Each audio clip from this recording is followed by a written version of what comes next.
The pen hovered. Damien Varelli's signature was worth $1 billion, and it was about to buy him a bullet. The private dining room smelled like aged leather and new money, the kind of place where empires changed hands over dessert. Then a waitress leaned close, her breath warm against his ear, and whispered 5 words that stopped his heart. Page 4 will destroy you. The room didn't explode. Not yet. But every man at that table knew, when you build an empire on blood, someone's always sharpening the knife. Stay with me until the end. Hit that like button and drop a comment with your city. I want to see how far this story travels. The restaurant was the kind of place where silence cost extra. Velvet curtains, the color of dried wine, hung floor to ceiling, swallowing sound before it could escape. Chandeliers dripped crystal overhead, their light soft enough to hide the hard edges in men's faces. The private dining room at Aurelius wasn't listed on any menu. You didn't request it, you were invited. And if you were invited, you were either very rich or very dangerous, often both. Damien Varelli was both. He sat at the head of a table that could seat 12 but held only 6. The wood was imported, the grain so perfect it looked fake. His suit was Italian, tailored to hide the lean muscle underneath and the holster against his ribs. Dark hair swept back from a face that photographs loved and prosecutors hated. 42 years old. Self-made, they said. Self-made from what? They never asked too loud. To his right, Marcus Chen flipped through the merger documents with the enthusiasm of a man counting someone else's money. CFO. Numbers guy. Had a wife in Greenwich and a gambling problem in Atlantic City. Marcus was useful because he understood that certain revenue streams didn't appear on tax returns. To his left, Victor Kane nursed a scotch and watched the room like a junkyard dog. Head of security, though the business card said operations director. Victor had done 2 tours in places the government pretended didn't exist, then came home to discover his skill set translated poorly to civilian life. Until Damien found him. Now Victor's job was simple: keep Damien breathing. Across the table, the Korsakov brothers sat shoulder to shoulder, identical in their boredom. Dmitri and Alexei. Import-export, the paperwork claimed. Imported guns, exported problems. They ran the docks in 3 cities and had the kind of lawyers who made evidence disappear before charges were filed. This merger would legitimize years of dirty money, wash it clean through real estate and venture capital. $1 billion changing hands, and when it cleared, Damien Varelli would own the Eastern Seaboard's logistics infrastructure, legally. The 6th man was Gerald Ashford, attorney, 70 years old, liver-spotted hands, eyes like a shark.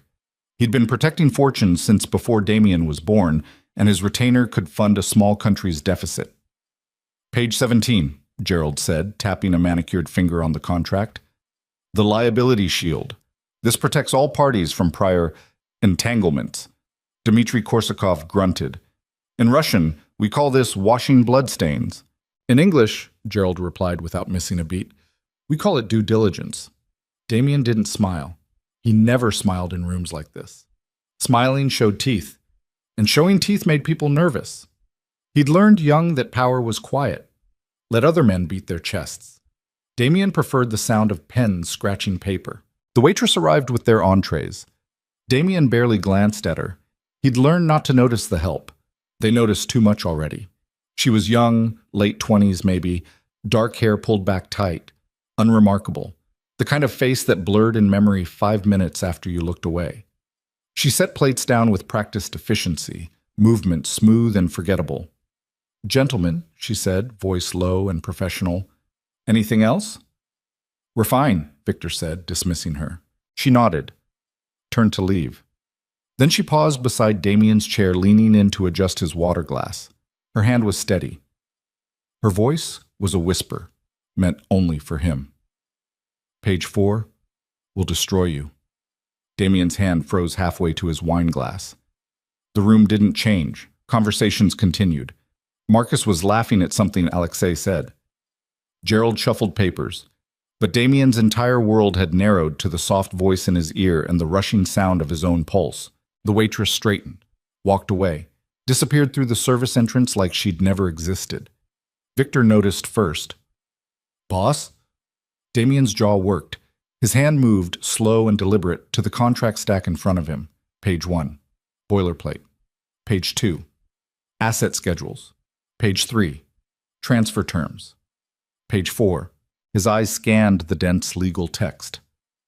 Nothing.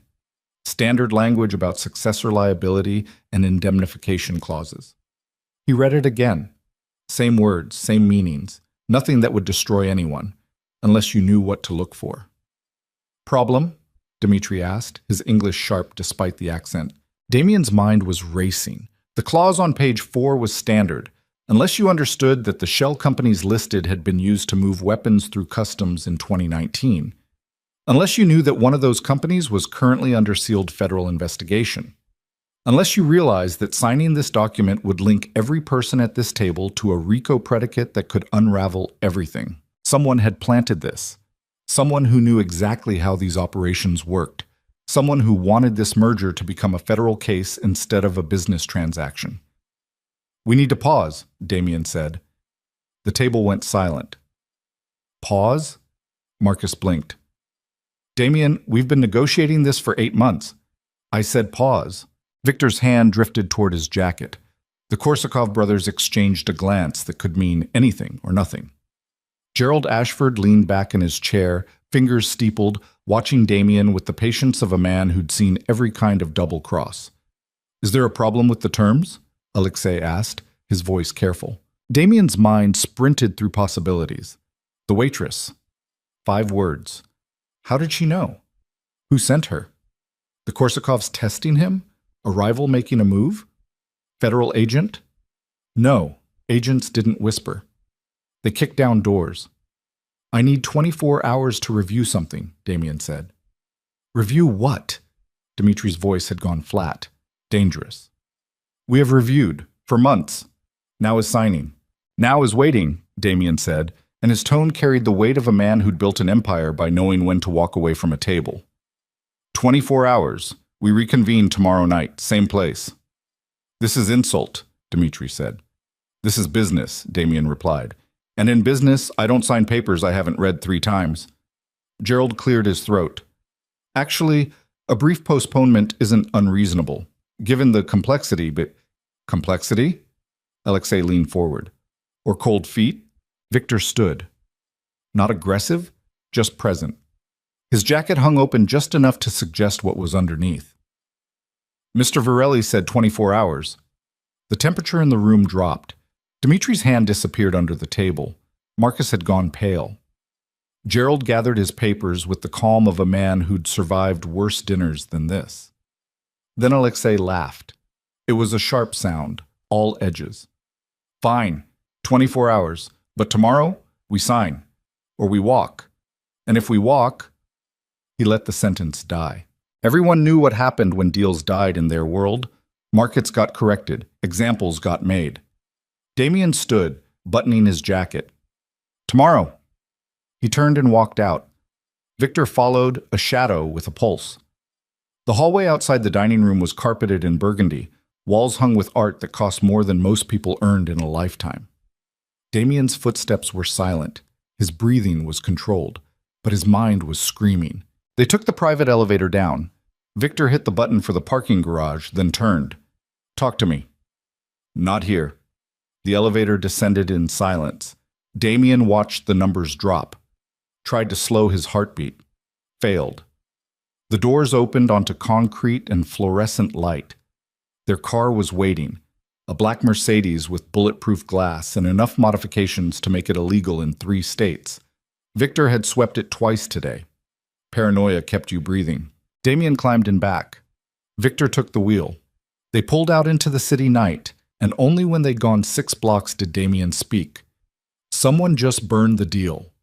Victor's eyes flicked to the rear view. The waitress. You saw. I see everything. Question is, who sent her? Damien pulled out his phone. 3 messages from Marcus. What the hell was that? And call me and the Korsakovs are pissed. He ignored them. Opened an encrypted app.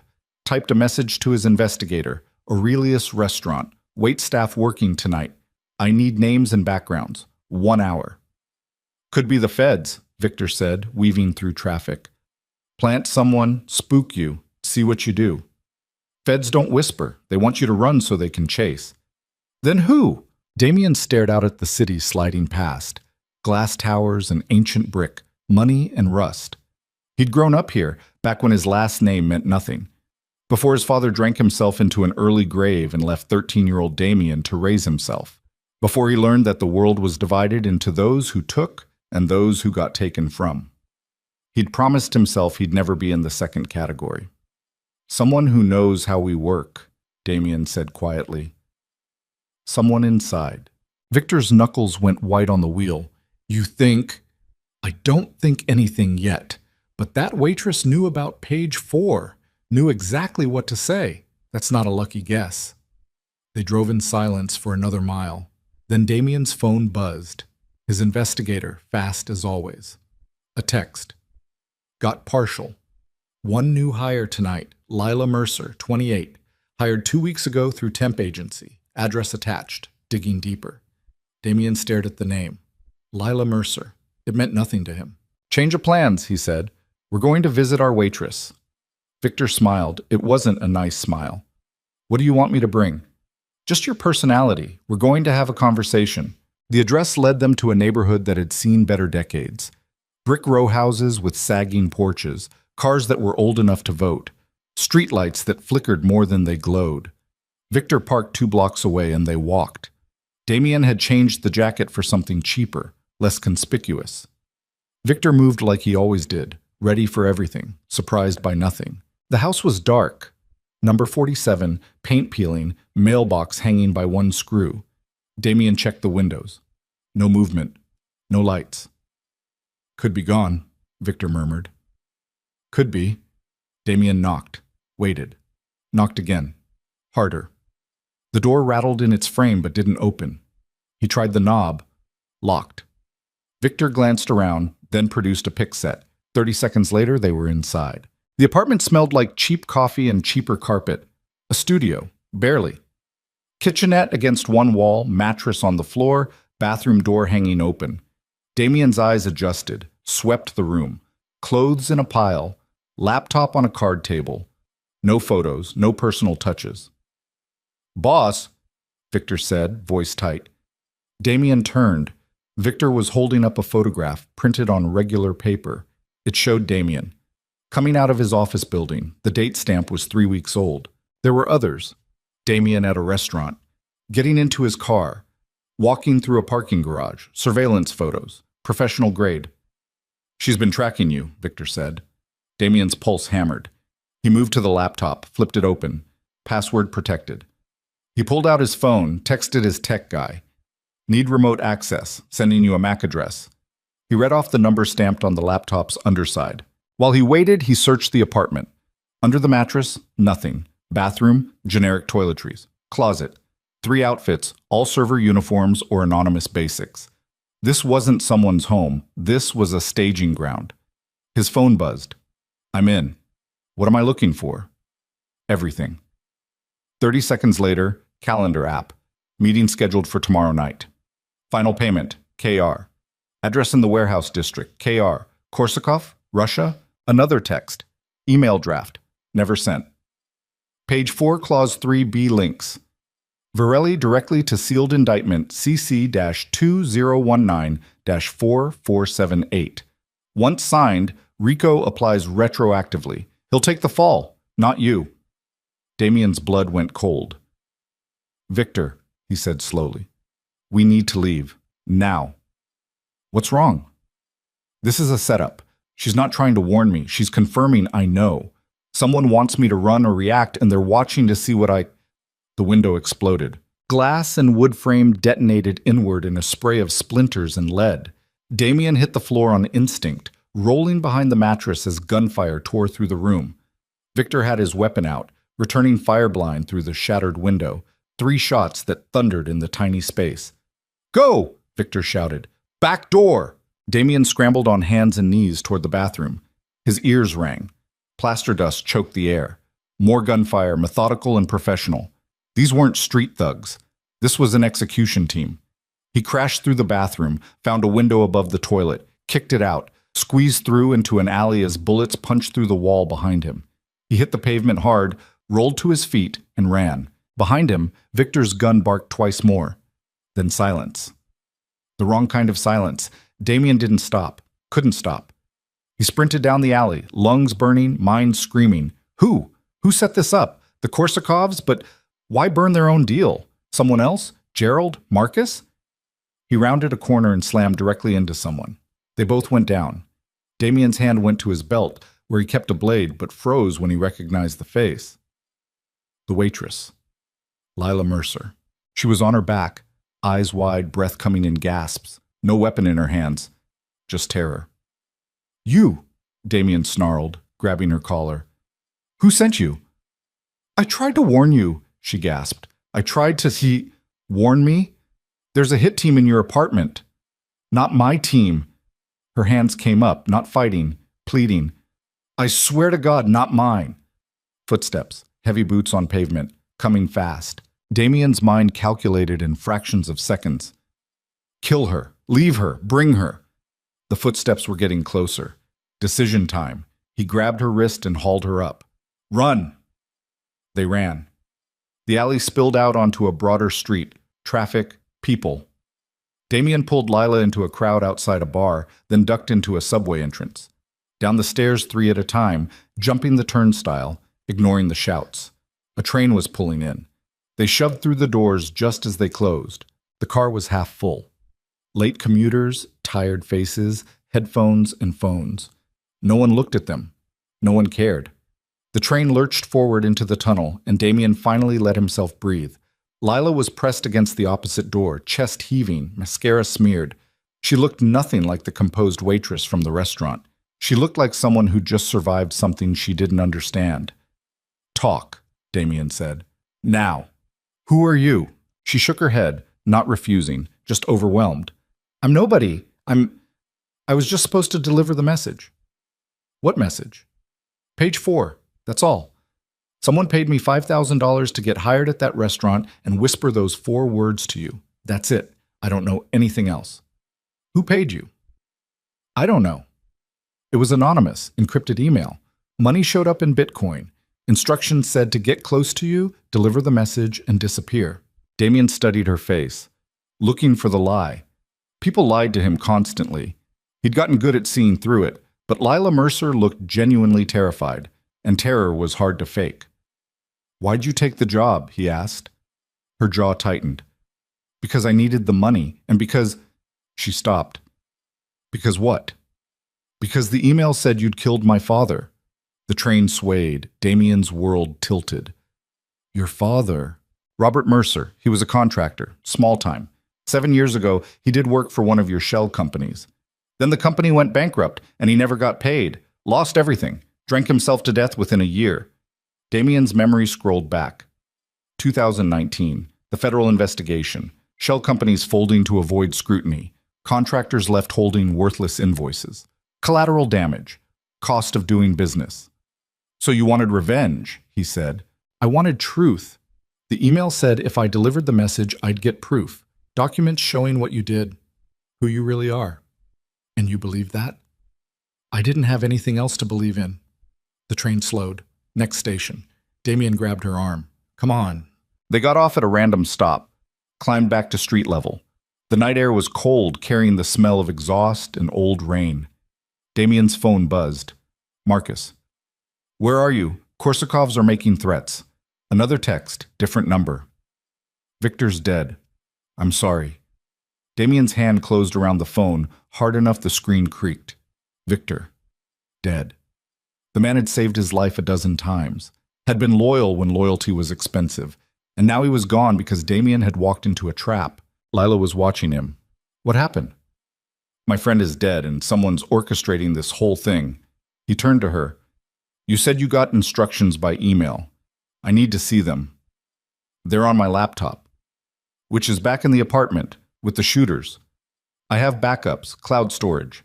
She pulled out a phone, cracked screen, cheap model, started tapping.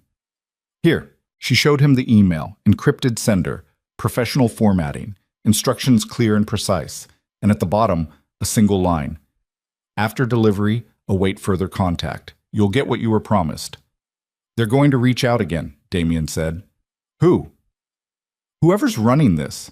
They sent you to spook me. Now they'll want to see what I do next. He thought fast. Where were you supposed to go after the restaurant? Home. Wait for a message. Your home just got shot up. They know you're with me now, which means they'll adapt.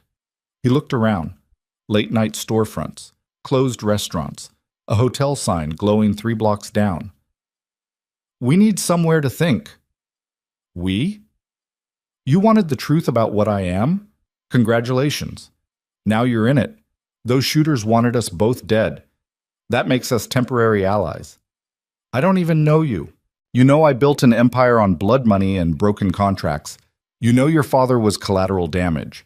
You know someone's using both of us as pieces in a game we don't understand yet. He met her eyes. And you know that right now, I'm the only reason you're still breathing. So yes, we. Lila stared at him for a long moment, then nodded, once. Sharp. They walked to the hotel. It was the kind of place that rented rooms by the hour and didn't ask questions. Damien paid cash. The clerk didn't even look up. The room was exactly what the price suggested. Stained carpet, bed that sagged in the middle, bathroom with questionable plumbing. Damien locked the door, checked the window, then sat on the edge of the bed and finally let himself process. Victor was dead. The merger was poisoned. Someone had been watching him for weeks, and the Korsakovs would want answers he didn't have. Lila stood by the window, arms crossed, still shaking slightly. What do we do? We find out who's pulling strings. Damien pulled out his phone, opened the encrypted app, sent a message to Gerald Ashford. Need you to run every name on that contract. Find out who benefits if I go down. The response came fast. Already did. After you left, I got suspicious. Ran background checks. One of the shell companies on page 4 is registered to a holding group that traces back to Marcus Chen's wife's cousin. Marcus set you up. Damien's hand tightened on the phone. Marcus. His CFO. The man who'd been with him for 5 years. Who knew every account, every operation, every vulnerability? Another message from Gerald. More. The Korsakovs didn't know. They're about to find out. When they do, they'll assume you were in on it. You have maybe 6 hours before they decide you're the liability. Perfect. Not only was he betrayed, but he was about to take the blame for someone else's treachery. What is it? Lila asked. Damien looked up at her. This woman whose father he'd destroyed without even knowing his name. This stranger who'd been manipulated into warning him. This accidental accomplice in a war she didn't start. Someone inside my organization sold me out, he said, and now I have to decide whether to run or fight. What's the smart play? Running, disappear, fake my death, start over somewhere the Korsakovs can't find me. And the other option? Damien smiled. It was a cold expression. Burn it all down, find Marcus, find whoever's behind this, make them regret using me as a pawn. That sounds like suicide. Probably. Lila was quiet for a moment. Then she walked over and sat on the other side of the bed, keeping distance between them but sharing the space. My father, she said quietly, used to say that running from a problem just means it catches you tired. He wasn't a smart man, drank too much, trusted too easy. But he was right about that. Damien looked at her, really looked, the smeared makeup, the server's uniform, the hands that shook because they'd never held a gun or run from bullets before tonight. She had every reason to want him dead, every reason to walk away. Why are you still here? He asked. Because whoever killed your friend also tried to kill me, and because I want to know why my father's name is in the middle of this. She met his eyes. And maybe because you're the first person who's told me the truth about anything in a very long time. Damien's phone buzzed. Unknown number. He answered. Damien Varelli, a voice said, calm, professional, unaccented. You've had an eventful evening. Who is this? Someone who's been watching you build your empire, watching you cut corners, watching you make enemies, and now watching you fall. Marcus sent you. A pause. Then, Marcus is a tool, like you were, like Miss Mercer was. The difference is, you're smart enough to see the board now. What do you want? I want you to understand something. That merger, it was never going to happen. Page 4 was always going to bury you. But I gave you a chance, through Miss Mercer, to walk away.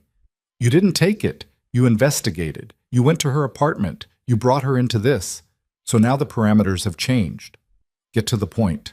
The Korsakovs think you betrayed them. Marcus is feeding them evidence that you've been skimming. They're coming for you, and when they find you, they won't ask questions. They'll just make an example. Damien's jaw clenched. And you're telling me this because? Because I want you to run. I want you scared. I want you desperate. And then, when you have nowhere left to go, I want you to do exactly what I say. Who are you? The voice laughed, soft and terrible. I'm the person who owns you now. Check your email, Damien. You'll see. The call ended. Damien opened his email. New message, no subject, just an attachment. He clicked it. Video file, security footage. It showed him 2 years ago in a warehouse. Across from him, a man on his knees. Damien couldn't hear the audio, but he remembered the conversation. The man had stolen from him, thought he could hide, thought Damien wouldn't find out. In the video, Damien raised a gun. The man begged, and Damien pulled the trigger. He'd forgotten about that night, buried it with 100 other necessary evils. But here it was, crisp and damning. Murder, premeditated, on camera. They have everything, Damien said quietly.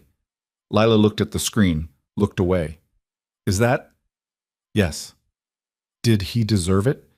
Damien laughed, sharp and bitter. Does it matter? I killed him. That's what matters. And now someone has proof. His phone buzzed again. Text message. Run, Damien. Run far. I'll be in touch. Damien stood, walked to the window, looked out at the city that he'd conquered and that was now hunting him. Somewhere out there, Marcus was alive. The Korsakovs were sharpening knives, and a phantom voice was pulling strings. Behind him, Lila spoke. So what do we do? Damien turned, looked at this woman who'd walked into his life with 5 words and pulled the pin on a grenade neither of them could put back. We survived tonight, he said, and tomorrow we start breaking things. Outside, somewhere in the dark, a phone rang. Orders were given, guns were loaded, and the city held its breath waiting for the war to start. The hotel room smelled like old cigarettes and broken promises. Damien stood at the window, watching the street below through a gap in the stained curtain. 3 a.m. The city never slept, but it slowed down, caught its breath between the night's violence and the morning's commerce. A taxi crawled past. A drunk stumbled along the sidewalk. Normal people living normal lives, unaware that 2 floors above them, an empire was bleeding out. Lila sat on the edge of the bed, phone in her hands, scrolling through the encrypted emails again. Looking for something she'd missed, some clue buried in the instructions that had led her here. Find anything? Damien asked without turning. No. Her voice was flat, exhausted. It's all generic. Deliver the message. Wait for contact. Nothing about who or why. They wouldn't leave breadcrumbs. Damien let the curtain fall back. Whoever this is, they're professional. Military? Intelligence? Corporate espionage? Does it matter? It matters because different enemies have different weaknesses. He moved to the small table where he'd spread out everything from his pockets. Phone, wallet, keys, the ceramic blade from his belt, small enough to miss in a pat-down, sharp enough to open a throat. Military thinks in terms of objectives and extraction. Intelligence plays long games. Corporate just wants market advantage. And criminals? Damien looked at her. Criminals want you dead or useful. Nothing in between. Lila set down her phone, rubbed her eyes. The adrenaline was wearing off, leaving behind the crash. Damien recognized it. The shakes, the nausea, the way your body finally processed what your mind had been too busy to acknowledge. She'd seen a man die tonight, had bullets punched through walls close enough to feel the displacement, had her entire understanding of safety shattered. You should eat something, he said. I'm not hungry. Doesn't matter, your blood sugar's crashing. You'll be useless in an hour. She laughed, bitter. Useless? I'm already useless. I'm a waitress who got played. I don't know how to do this. She gestured vaguely at the room, at him, at the situation. Damien pulled a protein bar from his jacket pocket, tossed it to her. You delivered a message that saved my life. You ran when the shooting started instead of freezing. You're still here instead of screaming for police. That's not useless. Lila caught the bar, but didn't open it. Your friend died because of me. Victor died because someone ambushed us. That's on them, not you. He wouldn't have been there if I hadn't. Stop! Damien's voice went hard. Victor knew the risks. He chose this life. Hell, he loved it. Gave him purpose after the war chewed him up and spit him out. You want to honor him? Stay sharp. Stay useful. Don't waste energy on guilt that won't change anything. Lila stared at him. You're cold. I'm realistic. Guilt's a luxury. Right now we need to figure out who's hunting us and why. She opened the protein bar. Took a bite. Chewed mechanically. You said Marcus betrayed you. Your CFO. According to my lawyer, yes. So we find Marcus. Make him talk. We? Damien raised an eyebrow. You said we're temporary allies. Temporary? You're not equipped for interrogation. Then what am I supposed to do? Sit here and wait to get killed? Damien studied her. The defiance in her eyes. The way her hands had stopped shaking. People broke in different ways under pressure. Some collapsed. Some ran. Some got angry. Lila was getting angry, and anger was useful if you could aim it. You want to help? He asked. Yes. Then tell me everything about your father. Every detail. How he died. Who he knew. What jobs he worked before he worked for me. Lila frowned. Why does that matter? Because someone used his death to manipulate you. That means they knew about him. Knew the connection would motivate you. That's not random. That's research. She was quiet for a moment, then nodded. Robert Mercer. He was a contractor. Mostly commercial buildings, HVAC, electrical, plumbing, small crews. He wasn't a big player, just trying to make a living. When did he work for my company? 2019. He got hired to do retrofit work on a warehouse complex. Your company, Apex Holdings, was listed as the general contractor. He was a sub. The job took 3 months. When it finished, Apex filed for bankruptcy protection. He never got paid. $140,000. Damien's memory spun back. Apex Holdings. One of a dozen shells he'd used to move money and assets off the books. The warehouse complex had been a front for storage. Weapons, mostly, coming in from the Korsakovs before they were partners. When the feds started sniffing around, Damien had folded the company, burned the records, left the creditors holding nothing. Standard operating procedure, collateral damage. He sued? Damien asked. Tried. Couldn't afford a real lawyer. The bankruptcy court gave him nothing. He'd borrowed to cover payroll, thinking he'd get paid. When he didn't, her voice caught. He lost his house, his crew, everything. Started drinking, stopped eating. I came home one day and found him in the garage. He'd run a hose from the exhaust pipe. Damien said nothing. What was there to say? I'm sorry your father killed himself because I needed to cover my tracks? I was 21, Lila continued, in college. Had to drop out to work. Spent the next 7 years waiting tables and cleaning houses trying to pay off his debts. She looked at Damien. So yeah, when someone emailed me and said you were the reason my father was dead, I believed them. And when they offered me a chance to hurt you, I took it. Except you didn't hurt me, you warned me. Because the message didn't make sense. Page 4 will destroy you. That's not hurting someone. That's helping them. So I started wondering if maybe I was being used for something else. Smart. Not smart enough. I still walked right into whatever this is. Damien's phone buzzed. Text from Gerald. Korsakov's just put out a bounty. $500,000 for you, dead or alive. Every crew in the city will be hunting by sunrise. You need to disappear. Now. He showed Lila the message. $500,000, she said quietly. Cheaper than letting me talk. Where can we go? Damien thought fast. The Korsakovs had reach, docks, trucks, muscle in every neighborhood. His own people would turn on him for that kind of money. Hotels were out. Friends were liabilities. He needed somewhere off the grid, somewhere no one would think to look. I have a place, he said. Safe house. Only 3 people knew about it. Me, Victor, and my lawyer. Victor's dead. Which means it's down to 2. He grabbed his jacket. Get your things. I don't have things. Everything was in the apartment. Then just get yourself. We're leaving. They took the stairs down, avoiding the elevator. The lobby was empty except for the clerk, who was asleep behind bulletproof glass. Damien led Lila out the side exit into an alley. The cold hit immediately. October in the northeast, wet and biting. Lila shivered in her thin server's uniform. Damien shrugged out of his jacket, handed it to her. "I'm fine," she said. "You're freezing. Take it." She did. It swallowed her frame, sleeves hanging past her hands. They walked quickly, staying in shadows, avoiding main streets. Damien's car was gone, probably already tagged by the Korsakovs. They needed different transportation. 2 blocks over, he found what he needed. A Honda Civic, 15 years old, parked on a side street. He pulled out a slim tool from his pocket, worked the lock. 30 seconds later, they were inside. Another minute, and the engine turned over. "You just stole a car," Lila said. "Borrowed." "That's still a crime." Damien pulled into traffic. "You want to debate ethics, or you want to live through the night?" She was quiet. They drove north out of the city center, past the gentrified neighborhoods into the industrial zones, warehouses and rail yards, graffiti-tagged walls and chain-link fences. The safe house was buried deep in a commercial park that had been slated for development before the recession killed the funding. Now it was just empty lots and abandoned buildings. Damien pulled behind a 3-story structure that looked condemned. Boarded windows, crumbling brick. A for lease sign so faded you could barely read it. "This is your safe house?" Lila asked.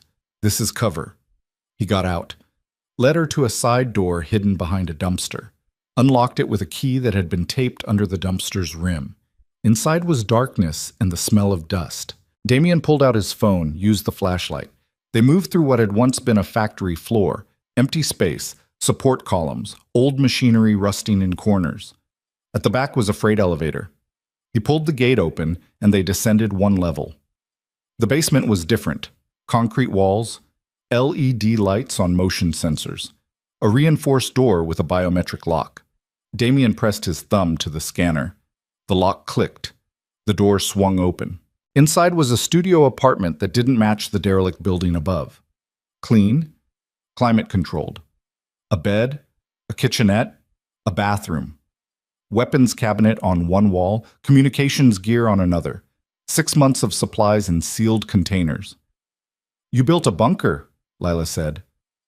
"I built insurance." Damien locked the door behind them. "No one gets in without my thumbprint or Gerald's. No windows, air filtration system. If we need to wait out a siege, we can last 3 months." Lila walked to the center of the room, turning slowly, taking it in. "How long have you had this?"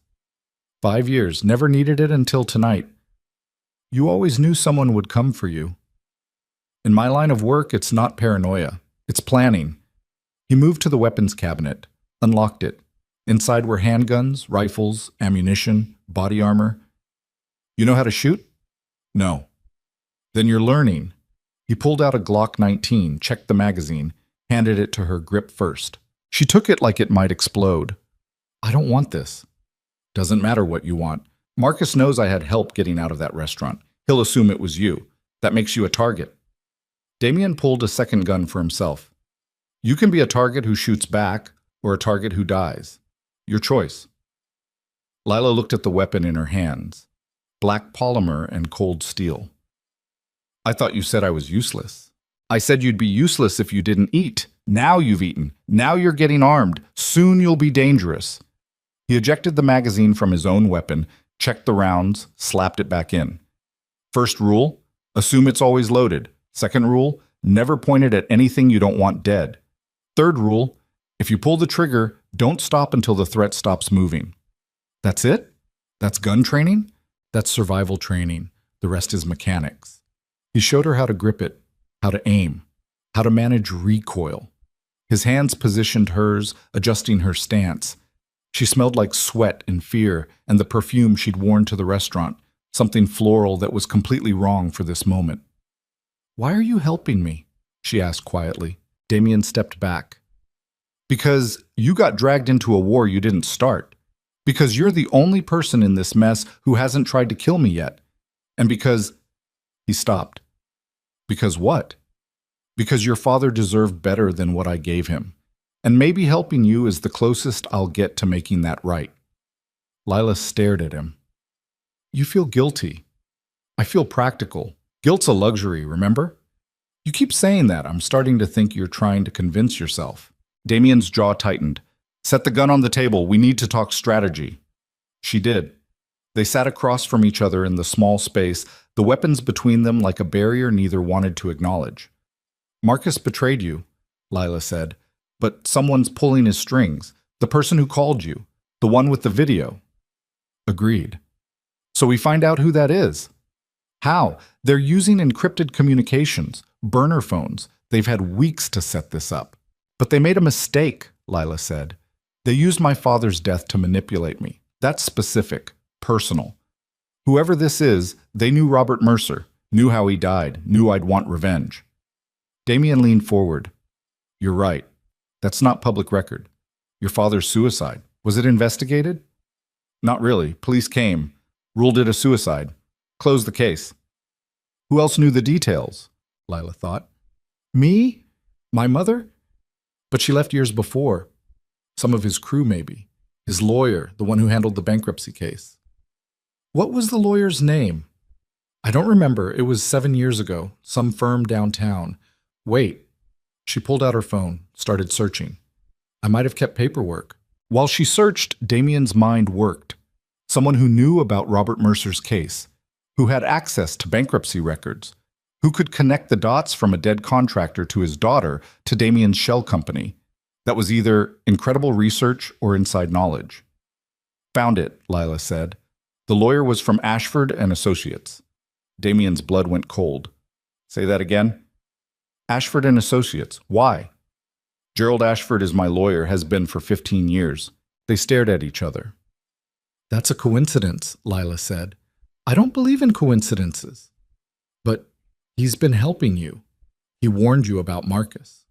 Or he's playing both sides, feeding me information to keep me moving in the direction he wants. Damien stood, paced. Gerald knew about the merger, knew about the shell companies, knew Victor and I would investigate when I got spooked.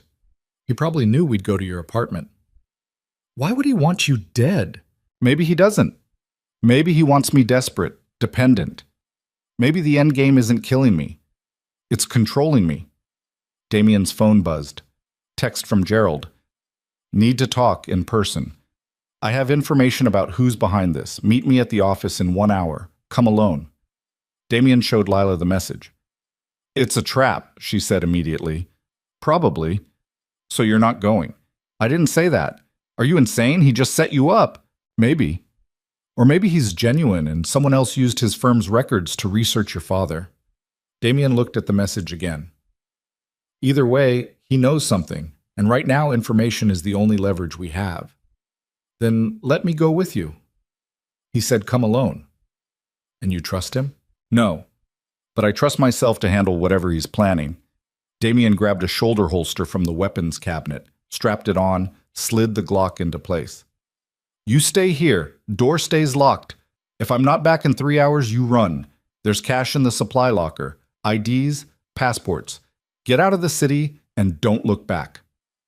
I'm not just going to sit here. Yes, you are. Because if this goes wrong, someone needs to survive to finish it. And right now, you're the only person who knows the whole story. Lila stood, moved close to him. What if you die? Then you send everything to the FBI. The emails, the video, all of it. Burn Marcus, burn the Korsakovs, burn Gerald if he's dirty, salt the earth. That won't bring you back. No, but it'll make sure they don't win. He moved toward the door. Lila grabbed his arm. Damien, don't go. He looked down at her hand on his sleeve. Small fingers, calloused from years of work. She'd spent 7 years cleaning up her father's mess, 7 years surviving, and now she was asking him not to walk into danger because somewhere in the last 6 hours, they'd stopped being strangers and become something else. Not friends. Not yet. But not enemies anymore either. I have to, he said quietly. This is my world, my rules. If I don't face it, it'll swallow both of us. He pulled free, walked out. The door locked behind him with a sound like finality. The drive back into the city felt longer than it was. Dawn was breaking, gray light leaking into the sky, turning the world the color of old concrete. Early commuters filled the roads, people heading to jobs they hated but needed. Normal lives, safe lives. Damien had never wanted that. Even as a kid, watching his father drink away every paycheck, he'd known he wouldn't end up ordinary. He'd either rise above it or burn out trying. No middle ground. Turned out he'd been right. Gerald's office was downtown, 35th floor of a glass tower that reflected the sunrise like a mirror. Damien parked 3 blocks away, walked the rest. Took the stairs instead of the elevator, harder to trap someone in a stairwell than a box. By the time he reached the 35th floor, his legs burned and his breathing was controlled but elevated. He pushed through the door into the reception area. Empty. Not unusual for this hour, but wrong somehow. The lights were on, coffee machine running, but no receptionist, no associates hustling to look busy. "Gerald?" Damien called. No answer. He moved deeper into the office, past cubicles and conference rooms. Gerald's personal office was at the end of the hall, corner suite, floor-to-ceiling windows, view of the harbor. The door was open. Damien drew his weapon, approached slow, checked the angles. Gerald sat behind his desk, hands folded, face calm. A gun lay on the desk in front of him, within reach, but not held. "You came," Gerald said. "You asked." "I said alone." "I am alone." "Are you?" Gerald's eyes flicked to something behind Damien. Damien spun. Marcus Chen stepped out from a conference room holding a pistol aimed at Damien's chest. "Hey, boss," Marcus said. "We need to talk." Damien's mind calculated. Distance to Marcus, 15 feet. Gerald, 10 feet behind the desk. 2 armed opponents, his own weapon raised but not aimed. If he went for Marcus, Gerald would shoot him in the back. If he turned for Gerald, Marcus would put 3 rounds in his spine. No good options. "Put it down, Damien," Gerald said calmly. "We're not here to kill you. Just set me up for the Korsakovs to kill." That was unfortunate. Marcus got overeager. Marcus's jaw tightened. "You said to make it look real, so I made it look real. By putting my name on a federal indictment?" Damien kept his weapon up, tracking between them. "That's not theater. That's execution." "And yet you're still alive," Gerald said, "which suggests you're harder to kill than we anticipated. Admirable, really." "What's the play here, Gerald? You orchestrate this whole mess, and for what? Money? The Korsakovs paying you?" "The Korsakovs are tools. Violent, useful tools. No, Damien, this isn't about them." "Then what?" Gerald stood, moved to the window, looked out at the city waking up below. "For 15 years, I've watched you build an empire on shortcuts and brutality. I've cleaned up your messes, made your problems disappear, turned blood money into legitimate assets, and I've done it brilliantly. And I've paid you brilliantly. You've paid me a fraction of what I've earned you. Every shell company, every offshore account, every piece of property laundered through my firm, I built that infrastructure. Me. You're just the face." Damien's grip tightened on his weapon. "So this is about getting paid?" "This is about getting what I'm owed, which is everything." Gerald turned. "The merger was my design. The shell companies on page 4, I chose them specifically. Old enough to be scrutinized, dirty enough to link to RICO predicates. If you'd signed, the feds would have come for you within a week. You'd go to prison, your assets would be seized, and I, as your attorney of record, would manage the liquidation. Into your own accounts. Into accounts that reflect my contribution. 30% seemed fair. 30% of $1 billion. Consider it back pay." Damien laughed, cold and sharp. "You really think the Korsakovs would just let you walk away with their money? The Korsakovs will be dead within 6 months. Marcus has been feeding them bad intelligence for years. When they move on what they think are my weak points, they'll find federal agents waiting. RICO, racketeering, murder conspiracy. They'll die in prison." Marcus shifted his weight. "We've been planning this for 3 years, Damien. Every move you've made, we've been 2 steps ahead." "Except the waitress. She wasn't part of your plan." Gerald smiled. "Oh, but she was. Lila Mercer was perfect. Motivated by revenge, desperate for money, easy to manipulate. We fed her the emails, gave her just enough truth to make her dangerous. Sent her to warn you because we knew you'd investigate. Knew you'd find Marcus's name in the documents. Knew you'd panic and run." "And the shooters at her apartment?" "That was Marcus freelancing. I told him to wait, but he got nervous." Marcus's face flushed. "She was a loose end. She was bait," Gerald snapped. "And you nearly ruined everything by trying to clean her up too early." Damien watched them. The fractures in their partnership. Marcus was a thug pretending to be an executive. Gerald was a strategist who thought he was untouchable, and both of them had made the same mistake. They thought Damien was predictable. "You missed something," Damien said. "Did we?" Gerald raised an eyebrow. "You planned for me to run, to panic, to make mistakes, but I didn't run alone. Lila's with me, and she knows everything." "Knows what?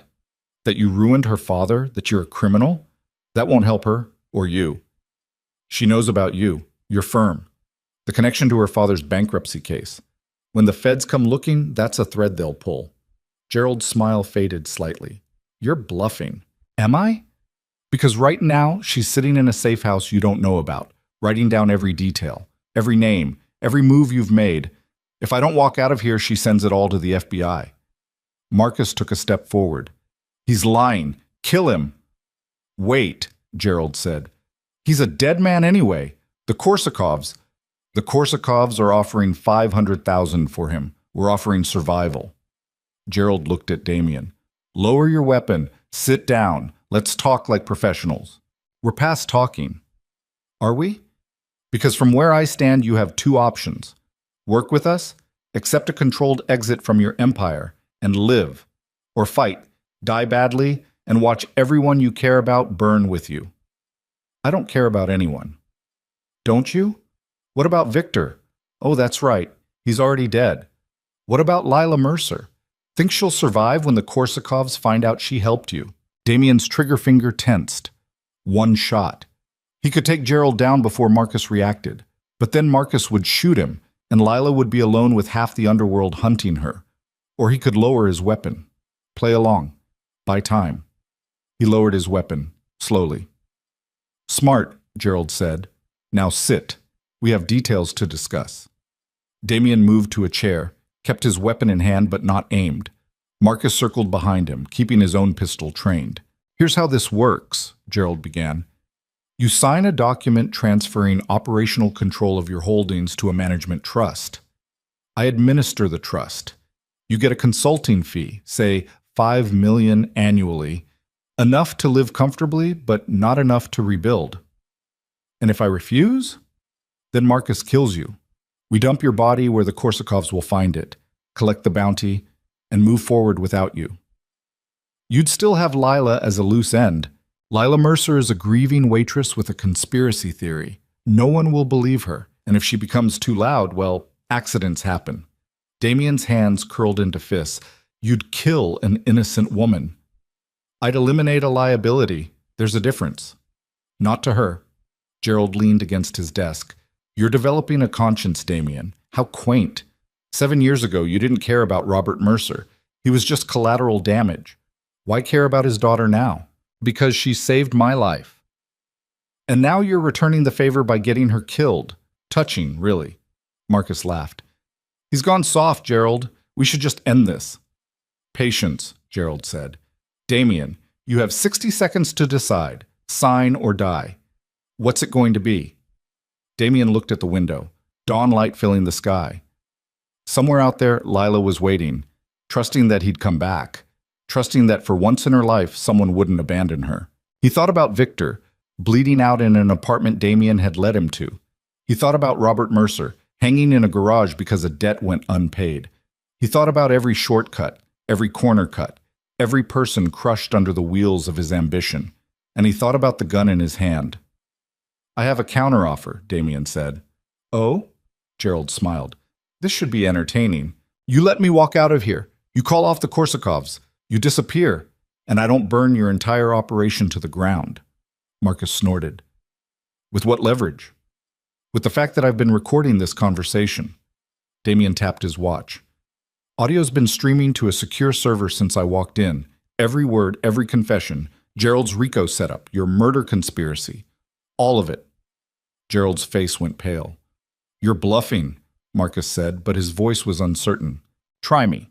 Because if I don't walk out of here in 5 minutes, that recording goes to the FBI, the state attorney, and every news outlet in the city.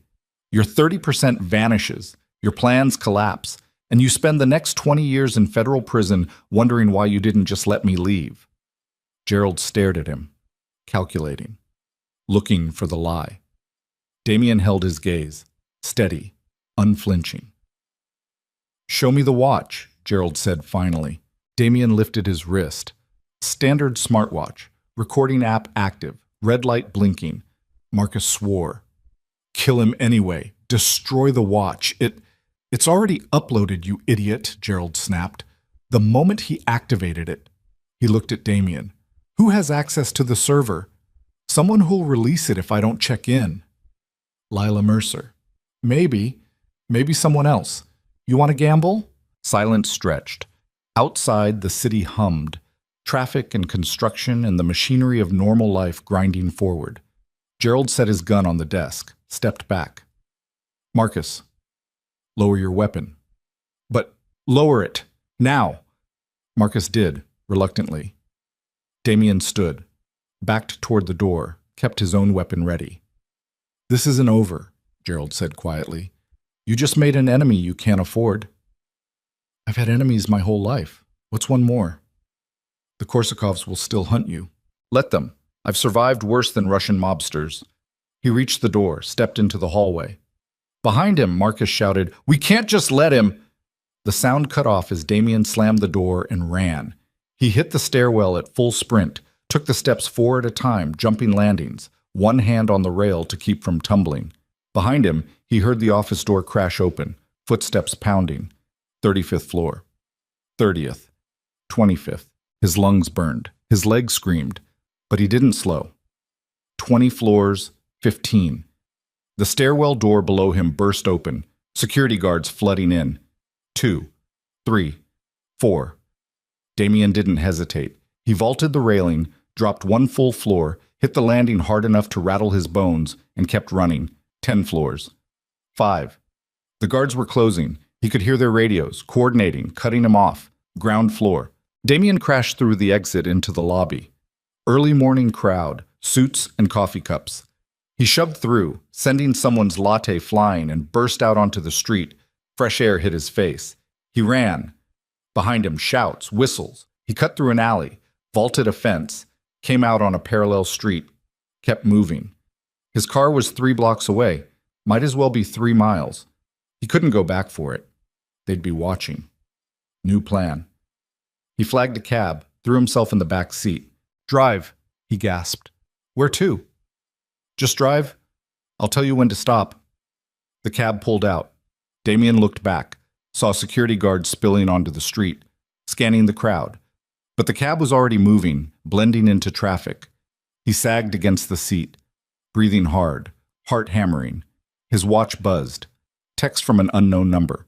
That was impressive, but you just made everything worse. Gee. Damien deleted the message, pulled up his encrypted app, sent a message to the safe house burner phone he'd left with Lila. Compromised. Stay put. Don't trust anyone. No response. He tried again. Lila. Answer. Nothing. Damien's chest tightened. Change of plans. Take me to... He gave the address of the industrial park. That's across town, the driver said. I'll pay double. Just move. 20 minutes that felt like hours. Damien watched the rearview mirror, checked his phone every 30 seconds. No messages. No calls. They reached the industrial park. Damien threw cash at the driver and ran. The abandoned building, the hidden door, the freight elevator. His hands shook as he pressed his thumb to the biometric lock. The door opened. The safe house was empty. Lila was gone. The weapons cabinet was open. 1 gun missing, the Glock he'd given her. The supply locker had been accessed. Cash gone. One of the fake IDs missing. On the table, a note in hurried handwriting. They called. Said they have evidence that will clear my father's name. Said I just have to come meet them. I'm sorry.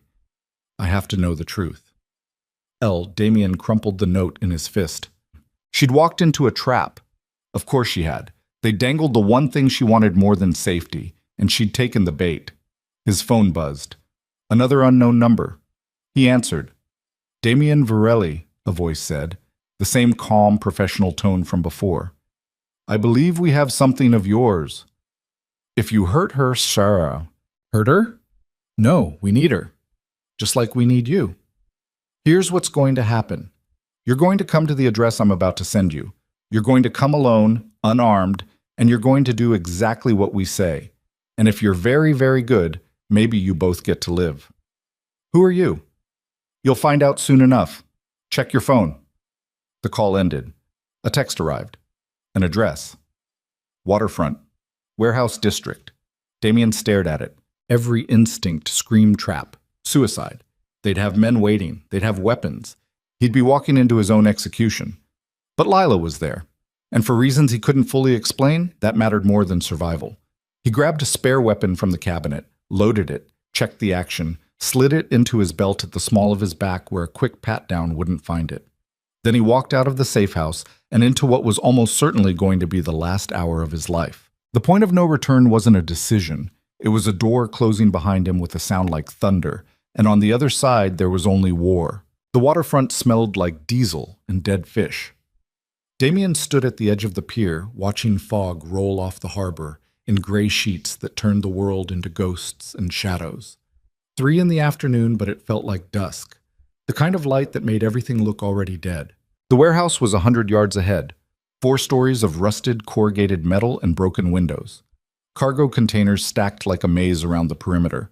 Too many places to hide. Too many angles of attack. Walking in there was the kind of mistake you didn't come back from. He walked anyway. The gun at his back pressed cold against his spine. They'd search him. Find it eventually. But maybe he'd get a chance to use it first. Maybe it was a thin word to hang your life on, but it was all he had. The warehouse's main door hung open.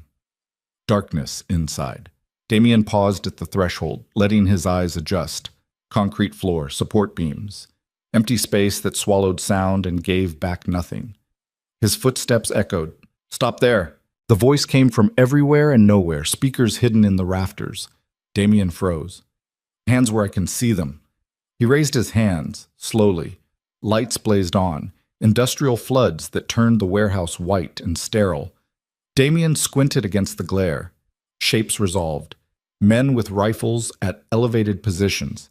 8, maybe 10. Professional stance, military bearing, not street thugs, not Korsakov's usual muscle. In the center of the warehouse floor, a figure stepped into the light. Not Gerald. Not Marcus. A woman. Late 50s. Gray hair pulled back severe, expensive suit that looked wrong in a place like this. She carried herself like someone used to boardrooms and power. Her face was sharp, intelligent, completely unfamiliar. "Damien Varelli," she said. "You're exactly what I expected, and somehow less. Where's Lila?" The woman smiled, gestured. From behind a cargo container, 2 men dragged Lila forward. She was alive. That was something. But her hands were zip-tied. Her face was bruised, one eye swollen half shut. She saw Damien and something flashed across her expression. Relief? Horror? Both? "Let her go," Damien said. "Eventually. After we're done." The woman circled him like a shark. "My name is Catherine Volkov. Does that mean anything to you?" Damien's mind raced. Volkov. Russian name but American accent. No connection to the Korsakovs that he knew. No business dealings. No past grievances. Should it? Perhaps not. I've stayed out of the light for a long time. Prefer it that way. Less messy. She stopped in front of him. "But you killed my son." "So here we are." Damien's breath caught. "Your son." "Nikolai Volkov, 7 years ago. You shot him in a warehouse very much like this one. Over what, $30,000? A rounding error in your empire." The memory surfaced. The man on his knees, begging.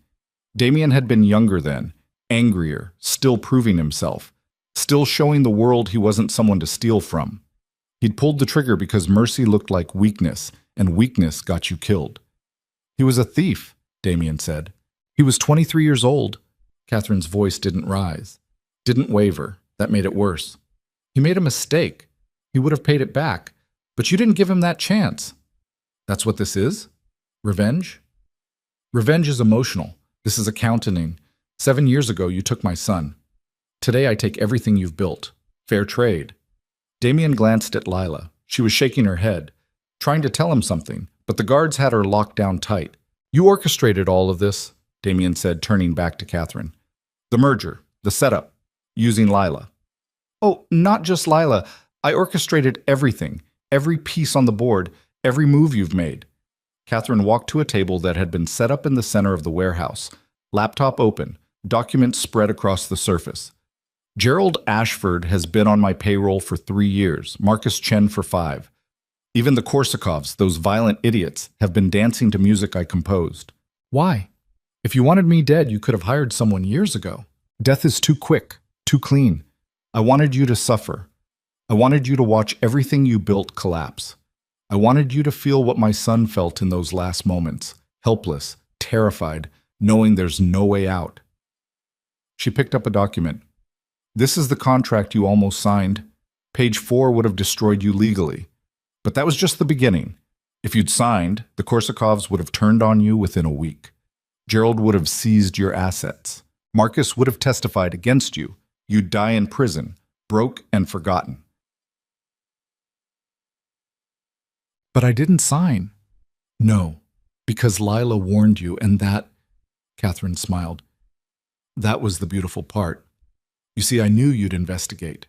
Knew you'd find Marcus's betrayal. Knew you'd panic and make mistakes. The shooting at her apartment? Marcus freelancing? Yes. But it served my purpose. Pushed you together. Made you trust her. Damien looked at Lila again. She was crying now, silent tears cutting tracks through the dirt on her face. Lila didn't know, he said quietly. Of course not. She was perfect because she was genuine. Real grief, real rage. When I approached her, anonymously, carefully, she believed every word. Her father, your shell company, the injustice of it all.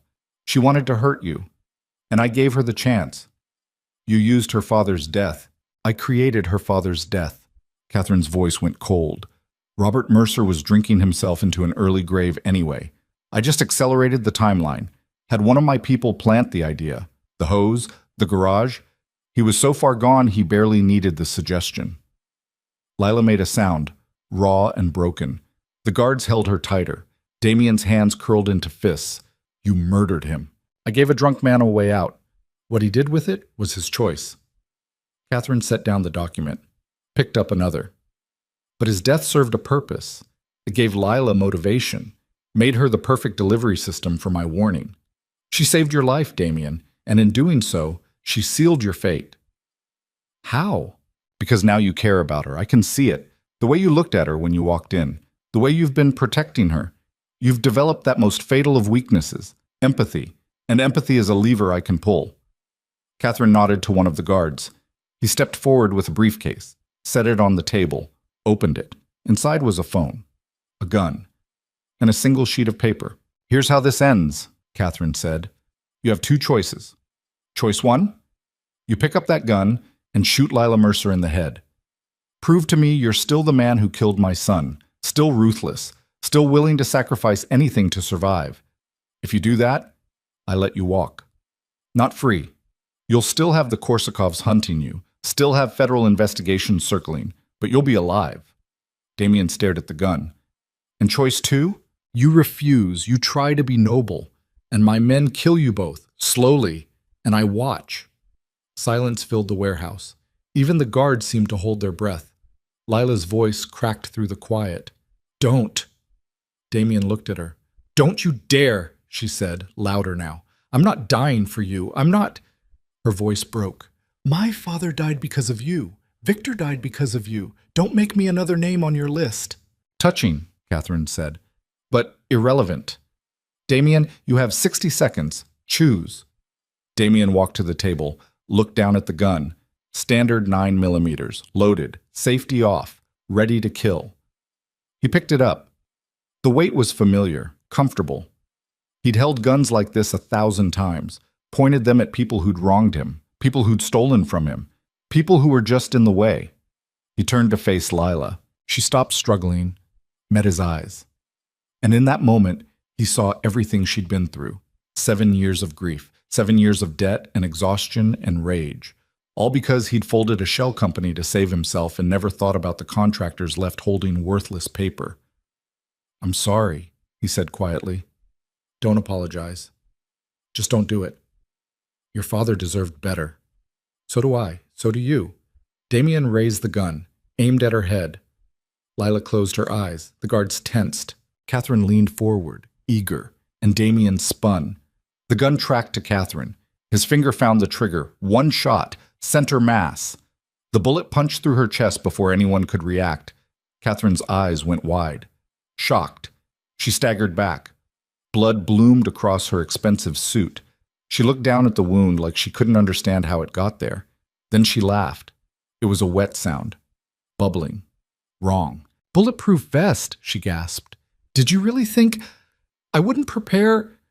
The guards opened fire. Damien dove behind the table as bullets tore through the air where he'd been standing. Wood exploded. Metal sparked. He rolled, came up firing blind, 3 shots toward the nearest elevated position. One of the guards went down screaming. Return fire intensified. Damien scrambled behind a cargo container.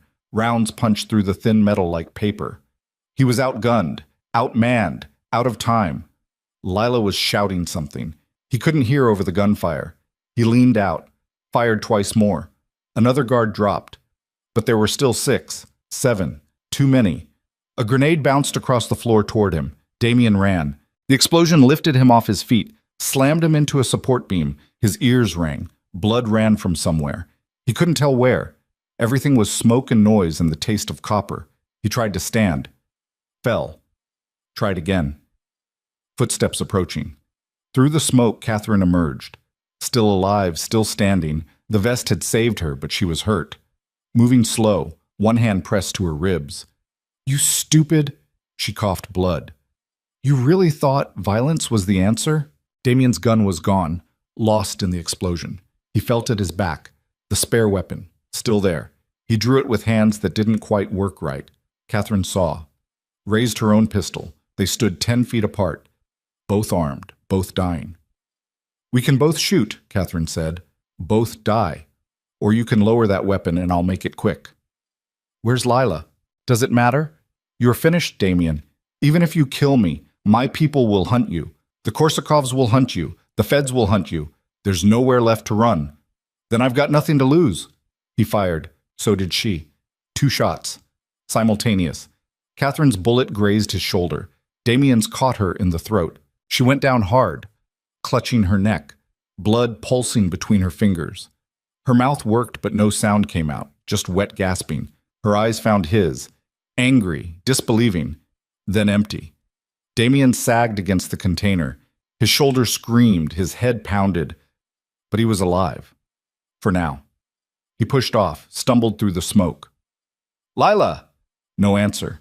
The guards were regrouping. He could hear them, coordinating. They'd lost their employer, but they were professionals. They'd finished the job. He found Lila behind a stack of crates. The 2 guards who'd been holding her were down, one with a bullet in his leg, the other unconscious. Lila stood over them with a pistol in her zip-tied hands. The guard's pistol. She'd taken it somehow during the chaos. Her hands were shaking so badly she could barely hold it. "You're alive," Damien said. "So are you." She looked at the bodies, at the blood on her hands. "I shot him. He was coming for you and I—" "You did good. I killed someone. You survived. That's what matters." Damien pulled out his knife, cut the zip ties. Her hands fell free.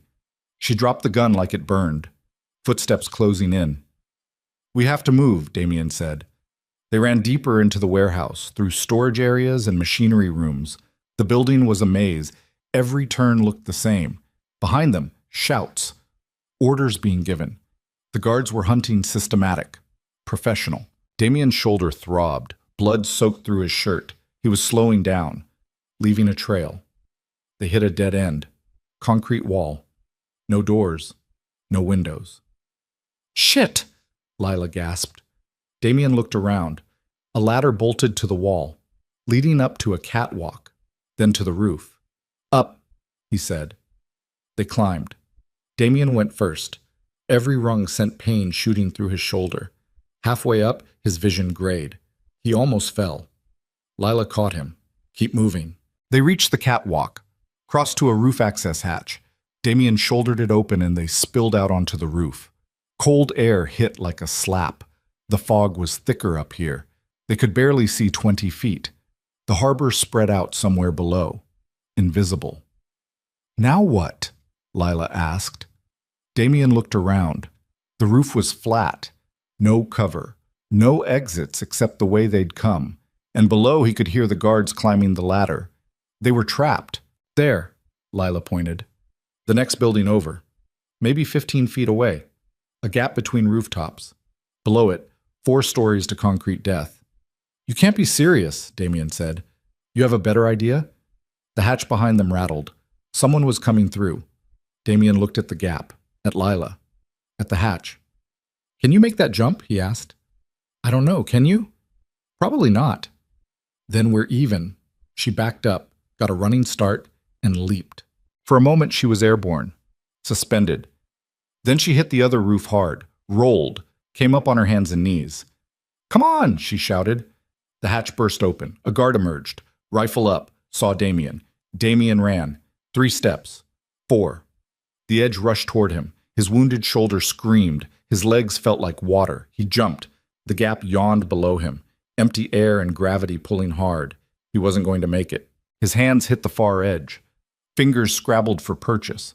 Found a rain gutter. It bent under his weight, started to tear free. Lila grabbed his wrist. I've got you. She pulled. He kicked against the wall. Together they hauled him up and over the edge. He collapsed on the roof, breathing like a drowning man.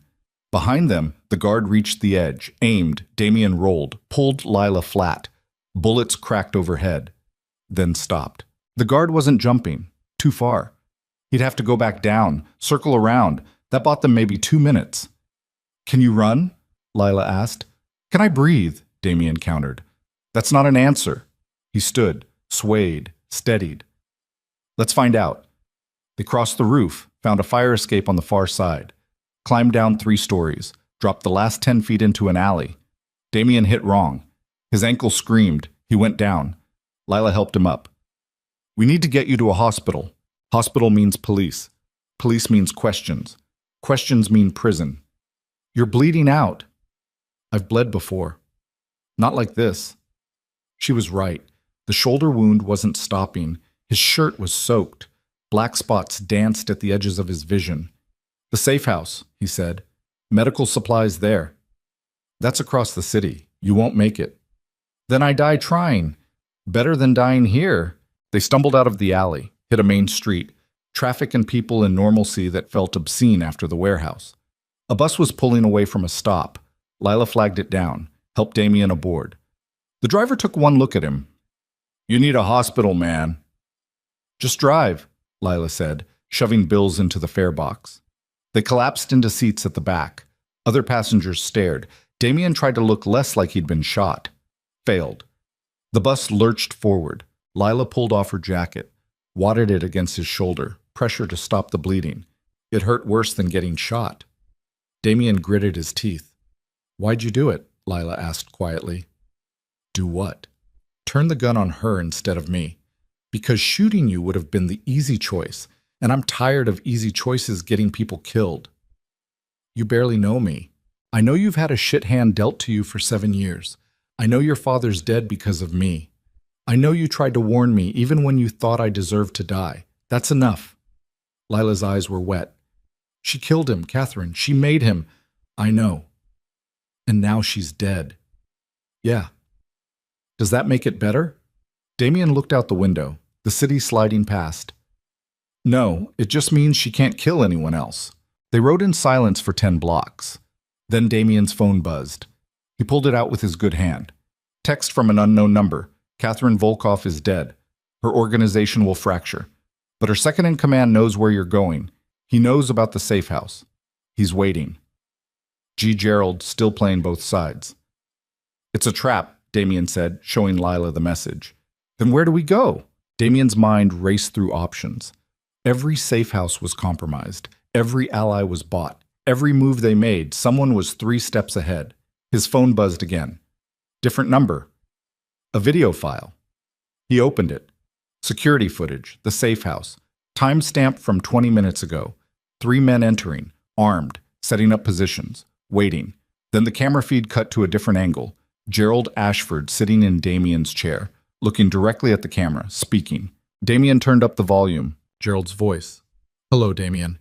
If you're watching this, Catherine is dead and you're wondering where to run. The answer is nowhere. Her people have every exit covered. The Korsakovs have every bolt hole mapped. The feds have warrants ready the moment you surface. You're finished. But I'm feeling generous, so here's my final offer. Meet me. 1 hour. The address I'm about to send. Come alone. Bring Lila if you want. Honestly, I don't care anymore. We settle this face to face. No tricks. No ambushes. Just you, me, and the truth. Refuse. And I release the video of you killing Nikolai Volkov. Every news outlet. Every federal agency. You'll be the most wanted man in America by midnight. Your choice. The video ended. A text arrived with an address. Industrial Park. Different building from the safe house, but same area. He wants to meet, Damien said. It's another trap. Probably. But if we run, he releases that video. Every cop in the country will be looking for me. So we're just going to walk into it? You're not walking into anything. I am. You're getting off at the next stop, finding somewhere safe, disappearing. Lila grabbed his arm, the injured one. He flinched. She didn't let go. After everything we've been through, she said, "You really think I'm just going to walk away?" "You should. This isn't your fight. My father's dead because of your world. Victor's dead. Catherine's dead. I've got blood on my hands and nightmares for the rest of my life.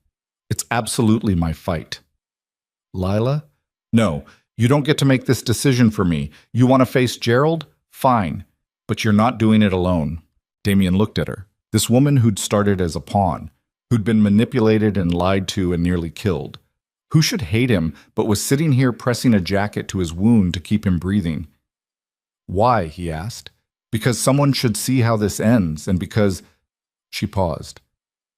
"Because you turned the gun away from me. Because you chose different. That means something." The bus slowed for a stop. "This is us," Damien said. They got off. The industrial park was 3 blocks away. Damien's legs barely worked. His vision kept tunneling, blood loss, shock, adrenaline crash. He was running on fumes. Lila supported him. They walked like 2 drunks holding each other up. The building Gerald had specified was smaller than the others. 2 stories. Old factory. Windows dark. The front door was unlocked. Inside was the smell of oil and rust. Machinery long silent. Conveyor belts frozen in place. Damien pulled his gun. Last rounds, maybe 3 bullets left. "Gerald," he called. His voice echoed. Lights came on. Not floods this time, just overhead bulbs, dim and flickering. Gerald stood in the center of the factory floor. No guards, no weapons visible. Just an old man in an expensive suit, looking tired. "You came," Gerald said. "You didn't leave much choice." "I suppose not." Gerald gestured to chairs that had been set up, 2 facing 1. "Sit, please. Let's have a civilized conversation." "Civilization's overrated," Damien said, but he sat anyway. His legs gave out more than he chose. Lila stood behind him, protective, her hand on his good shoulder. Gerald settled into the opposite chair, pulled out a glass and a bottle of scotch from somewhere, poured himself a drink. "Want some?" he offered. "I want answers." "Fair." Gerald sipped. "What do you want to know?" "Everything. Start with why you betrayed me." "I didn't betray you, Damien. I saved you. Catherine Volkov would have destroyed you legally, federally. She had enough evidence to put you away for life. The video of you killing her son was just the crown jewel. She had financial records, witness statements, a paper trail going back 15 years, everything." "And you knew this how?" "Because she approached me 3 years ago, offered me a fortune to help her take you down. I said yes." Lila's hand tightened on Damien's shoulder. "But then," Gerald continued, "I started thinking. Catherine was obsessed, irrational. She didn't just want you destroyed, she wanted you to suffer. That kind of obsession is dangerous, unpredictable. So I played along, gathered information, and when the time was right, I fed you the warnings you needed to survive. You set up the merger to fail. I set up the merger to expose Marcus, to show you who was really disloyal, to give you a chance to clean house. By nearly getting me killed. You're still breathing, aren't you?" Gerald leaned forward. "Everything I've done, every manipulation, every warning has been to keep you alive long enough to destroy Catherine before she destroyed you. And it worked. She's dead. You're not. Damien's head pounded. Why? Why go through all this? Gerald was quiet for a long moment. Then he set down his glass. Because 15 years ago, you were a stupid kid with more ambition than sense. You came to my office with a briefcase full of cash and a wild idea about building an empire. I should have turned you away. Should have called the police. But I saw something in you.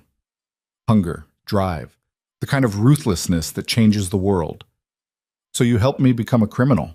I helped you become powerful. And in doing so, I became powerful too. We built this together, Damien. Every shell company, every deal, every corner we cut. That's not just your empire, it's ours. And I'll be damned if I let some vengeful Russian widow burn it down. So what happens now? Lila asked. Her voice was hard, suspicious. Gerald looked at her. Really looked. Now? Now we rebuild.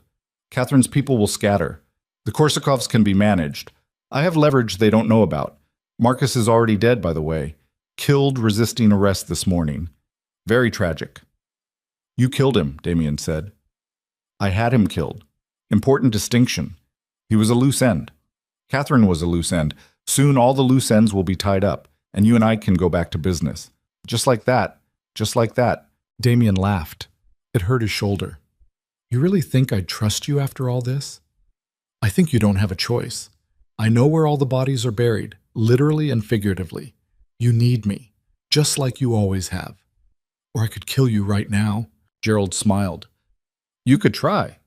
But I have insurance, files, videos, documents, all set to release if my heart stops beating. You kill me, and every federal agency in existence gets a roadmap to your empire. You'd be in custody before sunrise. Damien's hand tightened on his gun. The barrel was pointed at the floor, but it would take less than a second to raise it. One shot. End this. But Gerald was right. Killing him solved nothing. Unless... What about Lila? Damien asked. What about her? She walks away. Clean. No threats. No leverage. She disappears, and you forget she exists. Gerald considered. And in exchange? I stay. Keep working with you. Rebuild the empire. Business as usual. Lila leaned down, whispered in his ear. Don't. Damien ignored her, kept his eyes on Gerald. Deal? Gerald studied him, looking for the trap, the angle. Then he nodded. Deal. She walks.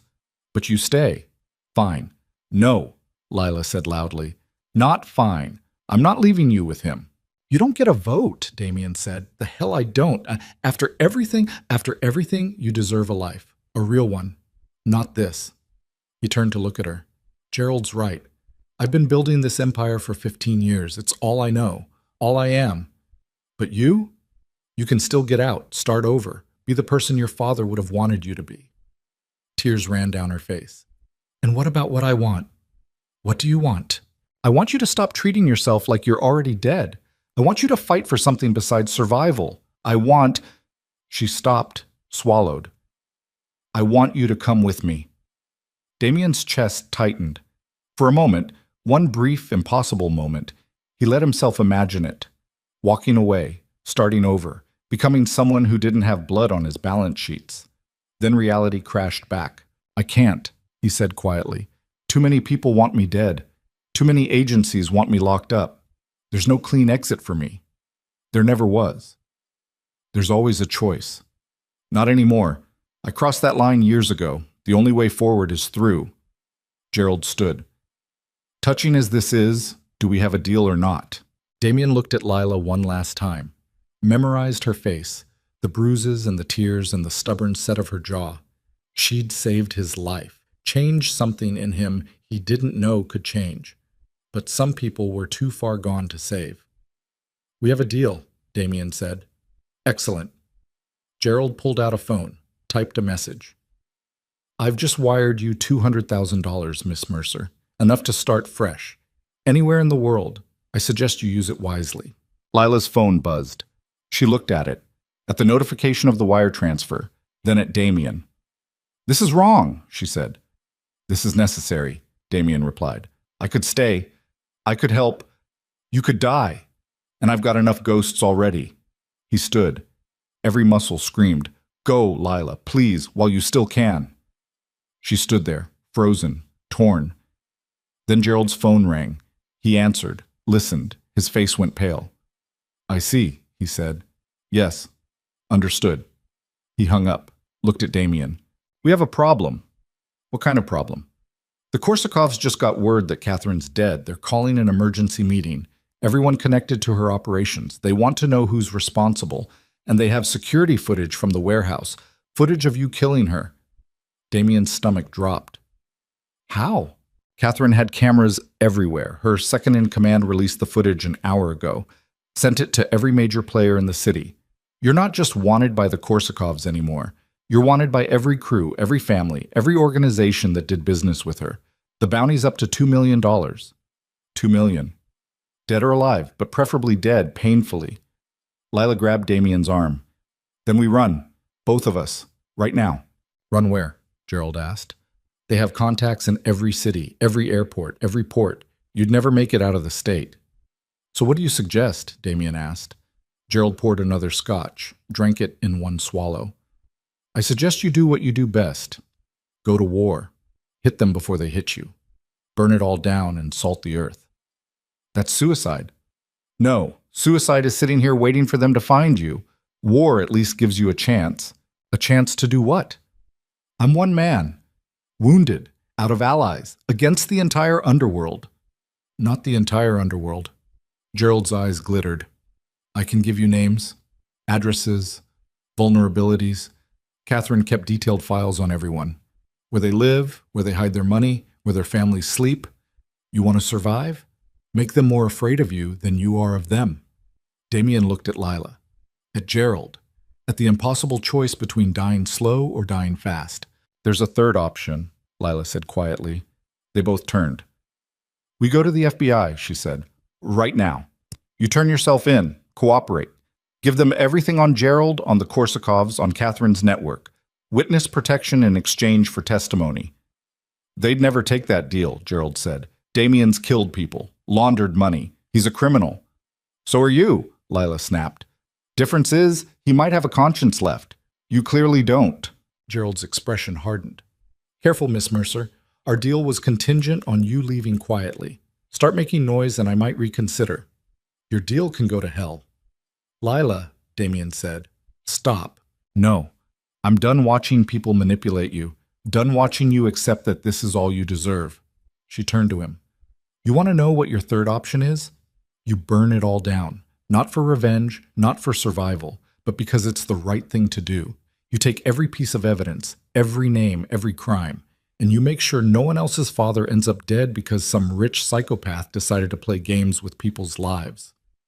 Silence filled the factory. Gerald was watching her, calculating. Damien was watching her, seeing her clearly for maybe the first time. Not a pawn, not a victim. A woman who'd been broken and put herself back together sharp enough to cut. That's a nice speech, Gerald said. But speeches don't stop bullets. The Korsakovs will find you within 12 hours. FBI deals take weeks to negotiate. You'd be dead long before any protection kicked in. Then we make them think we're already dead, Lila said. How? She looked at Damien. You said this place was a factory. What did they make here? Chemical processing, shut down 8 years ago after an explosion. Explosion, Lila repeated. Perfect. We stage another one.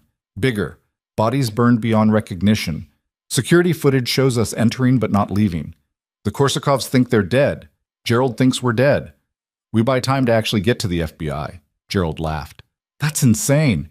Insane worked pretty well at the warehouse, she shot back. Damien's mind was racing. It could work. The building was condemned. No one would question another explosion. They'd need bodies, but the morgue had unclaimed corpses. A little breaking and entering, some accelerant, timed charges. We'd need help, he said slowly. I know people, Lila said. Not criminals, normal people. My father's old crew. Some of them owe me. They'd help. And what happens after? We're dead, but we're still fugitives. We're ghosts. We gather evidence, build a case so airtight the FBI can't refuse. Then we walk in with leverage they can't ignore. That could take months, so better than being dead for real. Gerald set down his glass. This conversation is pointless. Even if you pull off this ridiculous plan, I still have insurance, files, videos.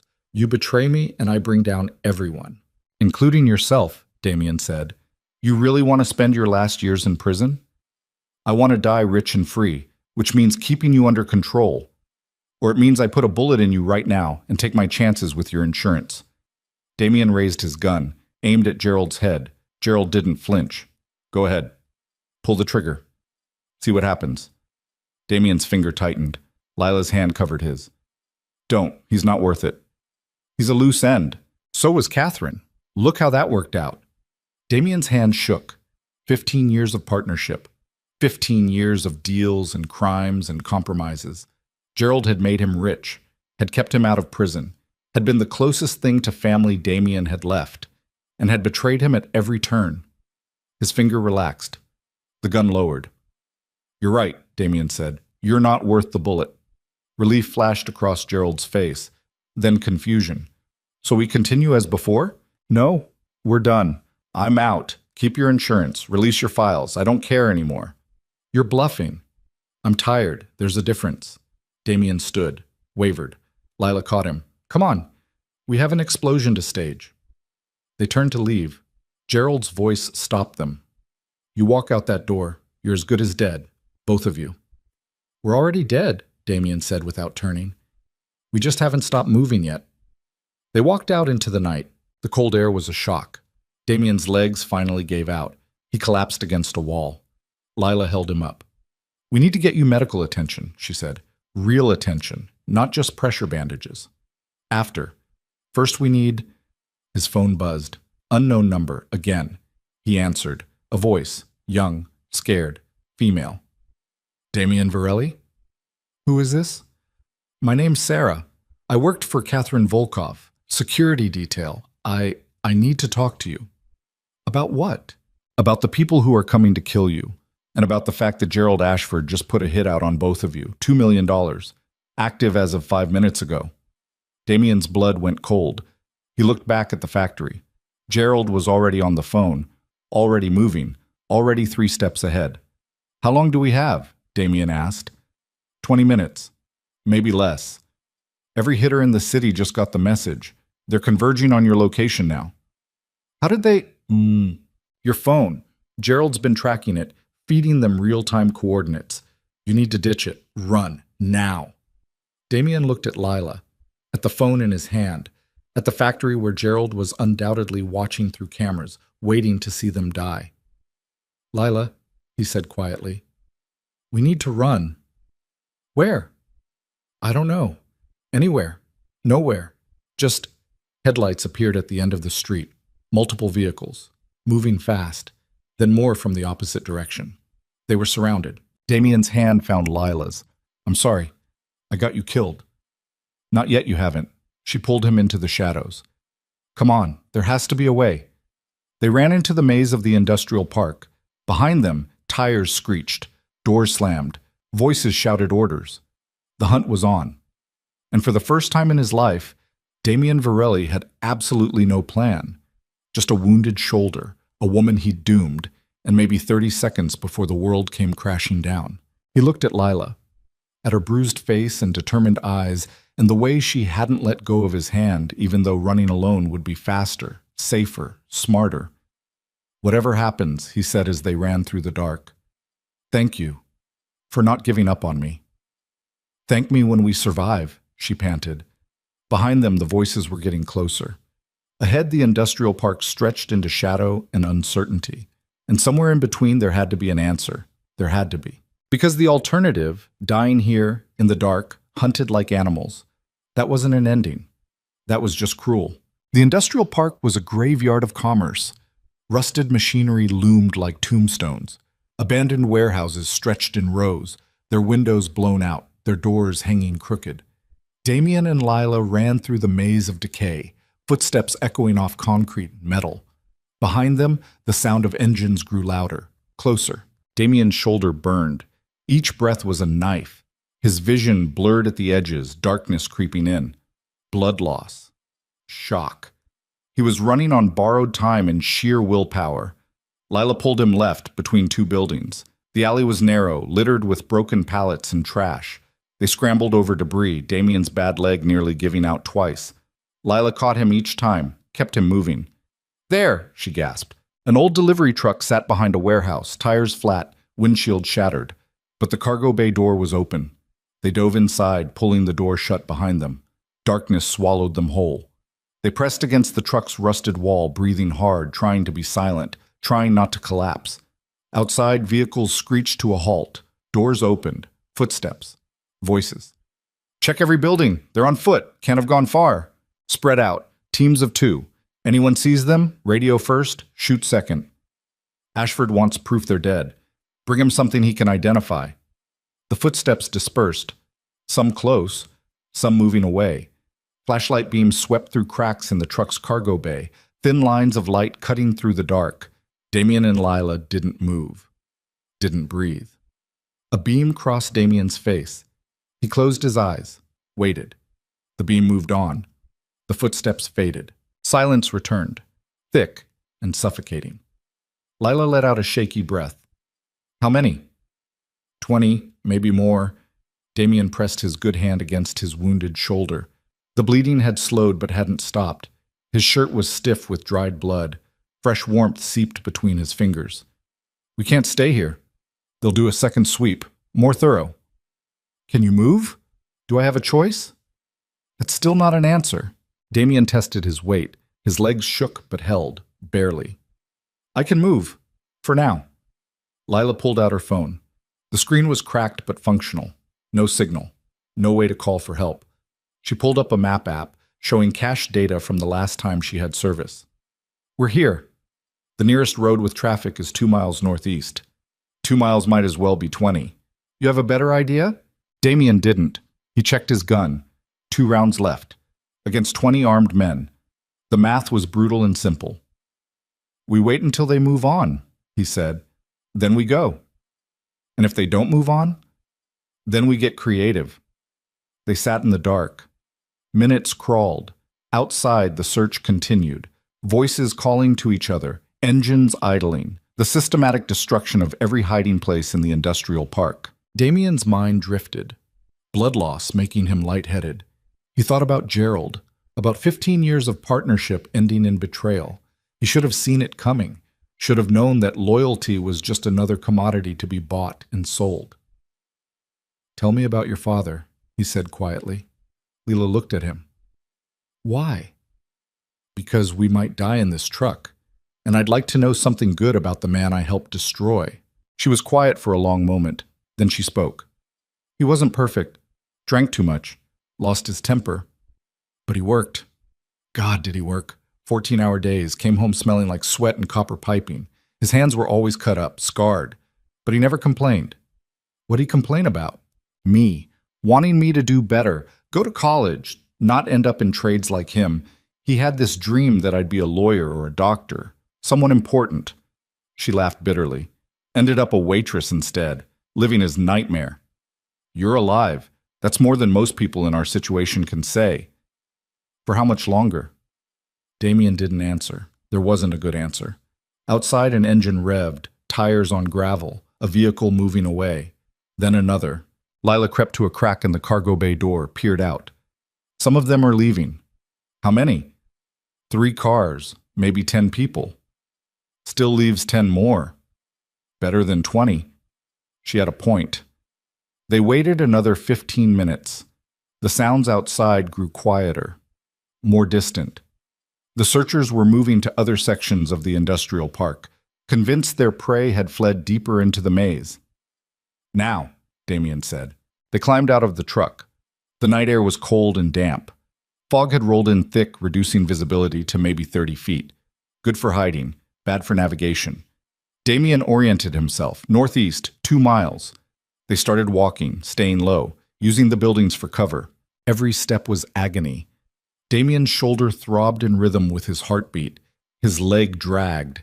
His breathing came in short, pained gasps, but he moved, 1 foot in front of the other, because stopping meant dying, and dying meant Lila died too. They crossed between warehouses, through empty lots, past chain-link fences sagging with rust. The industrial park stretched forever, building after identical building, all empty, all decaying. A sound stopped them. Engine. Close. They pressed against a wall. A SUV rolled past, spotlight sweeping the ground. Looking, hunting. The spotlight passed over their hiding spot. Damien held his breath. Lila's hand found his. Squeezed. The SUV moved on. They kept moving. Half a mile. A mile. The buildings started thinning, spaces between them growing wider, less cover, more exposure. Ahead, a fence marked the edge of the industrial park. Beyond it, trees. A thin strip of wood separating the industrial zone from residential neighborhoods. If they could reach the trees, they had a chance. 200 yards. 100. 50. Almost there. Headlights blazed from their left. An SUV roared out from behind a building, directly at them. "Run!" Damien shouted. They sprinted. Damien's body screamed in protest. His vision grayed. He stumbled. Lila pulled him forward. The fence was 20 feet away.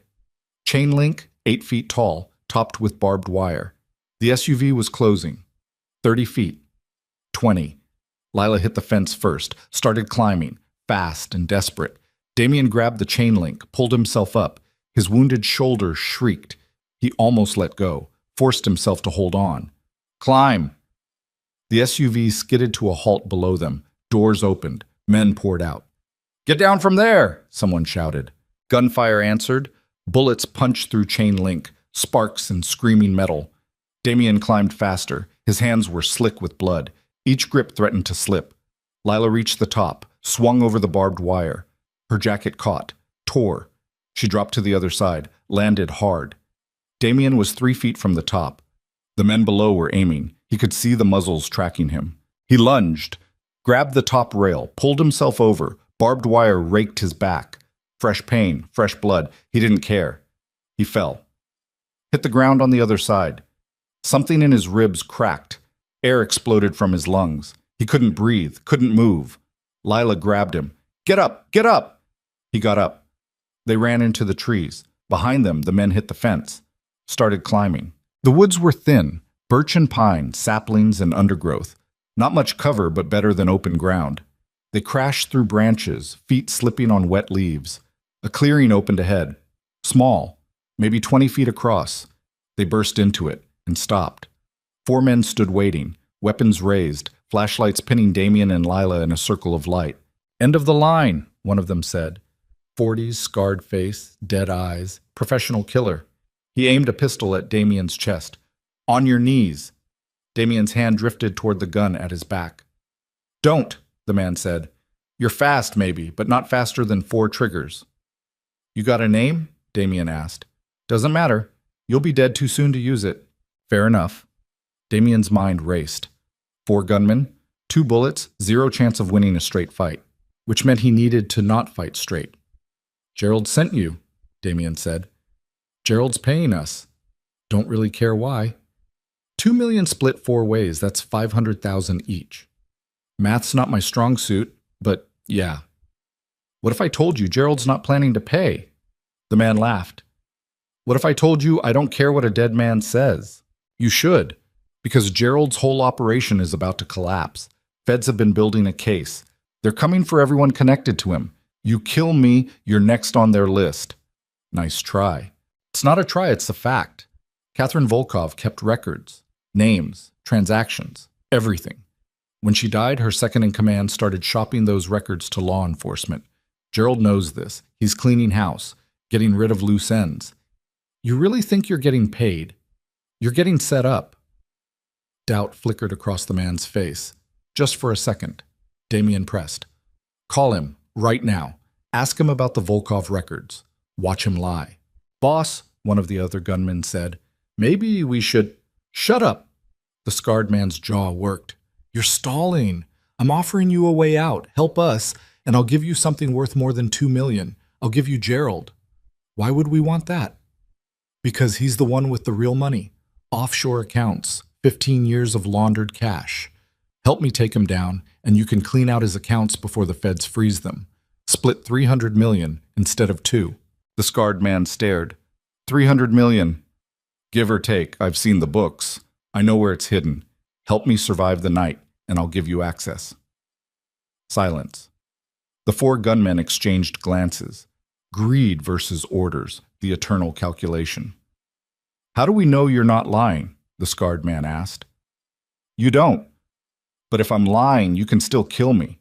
If I'm telling the truth, you just bought a retirement nobody can touch. The man's finger stayed on the trigger, but he didn't fire. Where's Gerald now? The old factory, 3 miles west. He's sitting there with a laptop, watching tracking data, waiting for confirmation we're dead.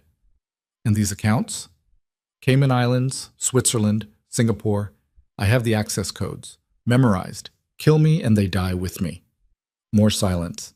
The fog was getting thicker, swirling around them like ghosts. Behind the four gunmen, shapes moved in the trees. The rest of the search team, closing in. Decide fast, Damien said, because in 30 seconds, there's going to be a lot more guns pointed at all of us. And I'm betting Gerald told them you were expendable too. The scarred man's eyes flicked to the trees, to the approaching sounds, back to Damien. Deal, he said, but you fuck us, and dying will be a mercy. Understood. The man lowered his weapon, turned to his team. New plan. We're taking these two to Gerald, alive. Boss, that's not 300 million. You want to argue with 300 million? The other gunmen lowered their weapons. Reluctantly, the shapes in the trees materialized. 5 more men, weapons ready. They saw the standoff, stopped. Status? One called. The scarred man called back. We got them. Bringing them in. Gerald said dead. Gerald's not here. I am. We're bringing them in for questioning first. He'll want to confirm it's really them. The newcomers looked uncertain, but the scarred man's tone allowed no argument. Fall in. Perimeter watch. We move now. They formed up. Damien and Lila in the center. 9 armed men around them, walking back toward the industrial park. Lila leaned close to Damien, whispered, What are you doing? Buying time, he whispered back. By promising them money we can't deliver? I didn't say I'd give it to them. I said I'd give them access. There's a difference. What difference? Trust me. They walked in silence. Back through the woods, back over the fence. This time through a gate the gunmen had keys for. Back into the industrial park.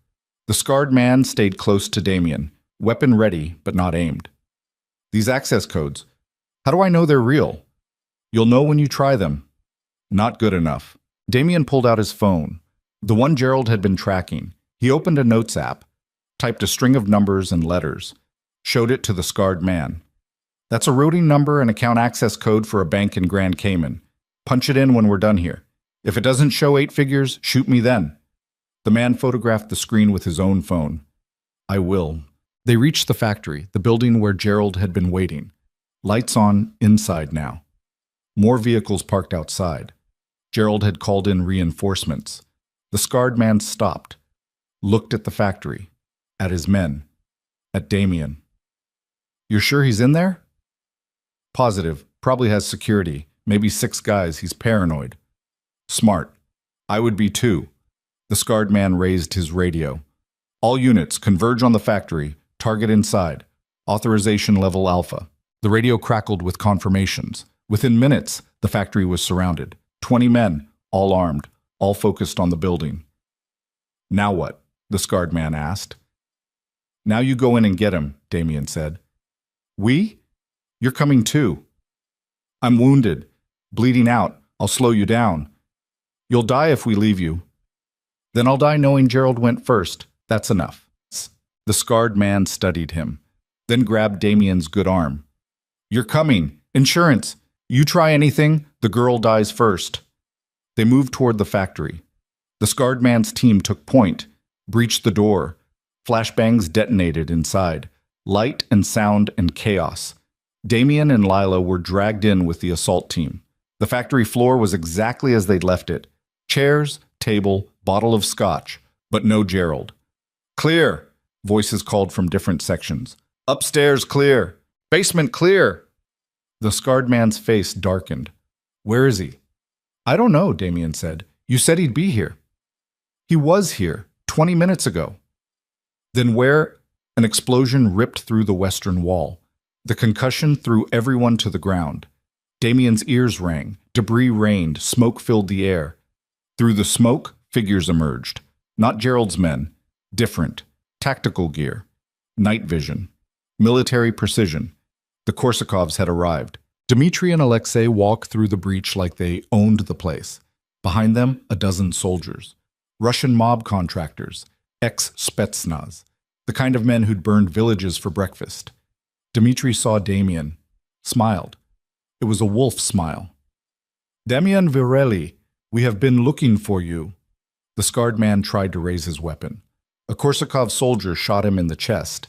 He went down hard, dead before he hit the ground. The other gunmen scattered, tried to fight, tried to run. The Korsakov's team cut them down methodically. Professional. Efficient. In 30 seconds, every one of the scarred man's crew was dead or dying. Damien grabbed Lila, pulled her behind an overturned table. Bullets tore through the air above them. "Stay down," he said. "What are you going to do?" Something stupid. He checked his gun. 2 bullets. Against a dozen men. Dmitri's voice cut through the chaos. "Enough! Stop shooting!" The gunfire ceased. "Damien!" Dmitri called. "Come out! We talk!" "Last time we talked, you tried to kill me," Damien shouted back. "That was business. This is also business. Come, let us negotiate." "Negotiate what?" "Your death, quick and clean, or slow and screaming. Your choice." Damien looked at Lila. Her face was pale, determined, terrified. "When I move, you run. Back door. Don't stop." "I'm not leaving." "You don't get a vote." He kissed her forehead. Quick, final. "Thank you. For everything." "Damien." He stood, hands raised, gun visible but not aimed. Dmitri smiled wider. "Smart. Come closer." Damien walked forward, slowly, every step measured. He was 15 feet from Dmitri when he stopped. "Closer," Dmitri said. "This is close enough. You are in no position to negotiate distance. And you're in no position to collect Gerald's bounty if you turn me into hamburger. 2 million dead or alive, right?" "Alive pays the same." Alexei spat. "We don't care about Gerald's money. We care about our money, the merger you destroyed." "I didn't destroy it. Your own paranoia did." "You made us look weak," Dmitri said. Walked away from our table. "Made us chase you through the city like dogs. This is about respect." "Respect?" Damien laughed. It hurt his ribs. "You want respect? From the man who was about to sign away your operation to federal prosecutors. Catherine Volkov was using you, using all of us. That merger was a federal trap." "Catherine is dead." "Yeah, I killed her. You're welcome." Dmitri's hand drifted to his sidearm. "Careful. I'm way past careful. I'm bleeding out in a condemned factory surrounded by people who want me dead. Careful left the building hours ago." Damien swayed. His vision was tunneling. He was running out of time. "But before you shoot me, ask yourself who benefits from this. Catherine's gone. Gerald's gone. You kill me, who's left? Who's been playing you this whole time?" "What are you talking about?" "Gerald. He set up the merger to fail, fed you bad intel, made you think I was the problem, but he was working with Catherine the whole time, planning to take your money, my money, everyone's money. And when it collapsed, he'd blame us. Let us kill each other while he walked away clean." "Lies," Alexei said. "Then explain how Catherine knew about the merger, how she had detailed files on your operations, how she knew exactly which companies to put on page 4 to trigger federal scrutiny. Someone gave her that information, someone with access to everything." Dmitri's eyes narrowed. "Gerald. Gerald. And he's probably sitting somewhere right now watching this on camera, waiting for you to finish me off so he can claim I died resisting arrest or some shit. Cash the bounty. Disappear. Where is he?" "I don't know, but I know how to find him." Damien pulled out his phone, the tracking app Gerald had been using. "He's been following my phone, which means the signal goes both ways. We reverse it. We find him." "We?" Dmitri's gun came up, pointed at Damien's head. "There is no we. There is you dying. The only question is how much you suffer first. Then you'll never find Gerald, never get your money back, never know who else he's sold you out to. We will find him, eventually. Eventually he's gone. With your money, your secrets, everything." Damien met Dmitri's eyes. Or we end this now, together. I help you get Gerald. You let me and the girl walk. Why would we agree to this? Because Gerald's sitting on 300 million in offshore accounts. Kill me and you get nothing. Let me live and I'll give you half. Alexei laughed. Half of what we already own? Half of what he stole from everyone. Catherine, Marcus, the shell companies. 15 years of laundered money from 100 different operations. It's all there, hidden, and I know where. Dmitri and Alexei exchanged a glance, a conversation without words, the kind of thing brothers do. You are lying, Dmitri said finally. Maybe. But what if I'm not? What's the cost of finding out? An hour of your time? You're already here. Already hunting. Hunt Gerald instead of me. If I'm lying, kill me then. If I'm not, you're rich enough to retire. More silence. Damien's legs were shaking. He was barely staying upright. Blood dripped from his fingertips. Steady. Rhythmic. A countdown to collapse. Alexei spoke in Russian, fast and harsh. Dmitri responded. They argued, voices rising. Then Dmitri turned back to Damien. Show us. But girl stays here. Insurance. No deal. She comes with me or nothing. You're in no position to bargain. Then shoot me, because I'm not leaving her here to die. Dmitri's finger tightened on the trigger. For a long moment, the world balanced on that edge. Life or death. A microgram of pressure. Then he lowered the gun. Fine. She comes, but she stays close. Anyone runs, everyone dies. Deal. Damien turned to Lila. She stood slowly from behind the table, shaking but whole. They gathered around Damien's phone. He opened the tracking app. The interface was simple. A map. His phone's location marked with a blue dot. And somewhere in the code, a back door that would show where the tracking signal was being received. Damien's fingers flew across the screen. He wasn't a hacker, but he'd learned basics over the years. Enough to navigate systems. Enough to find vulnerabilities. There. A secondary connection. An IP address receiving the location data in real time. He fed the IP into a trace program. Waited. The program thought. Calculated. Triangulated.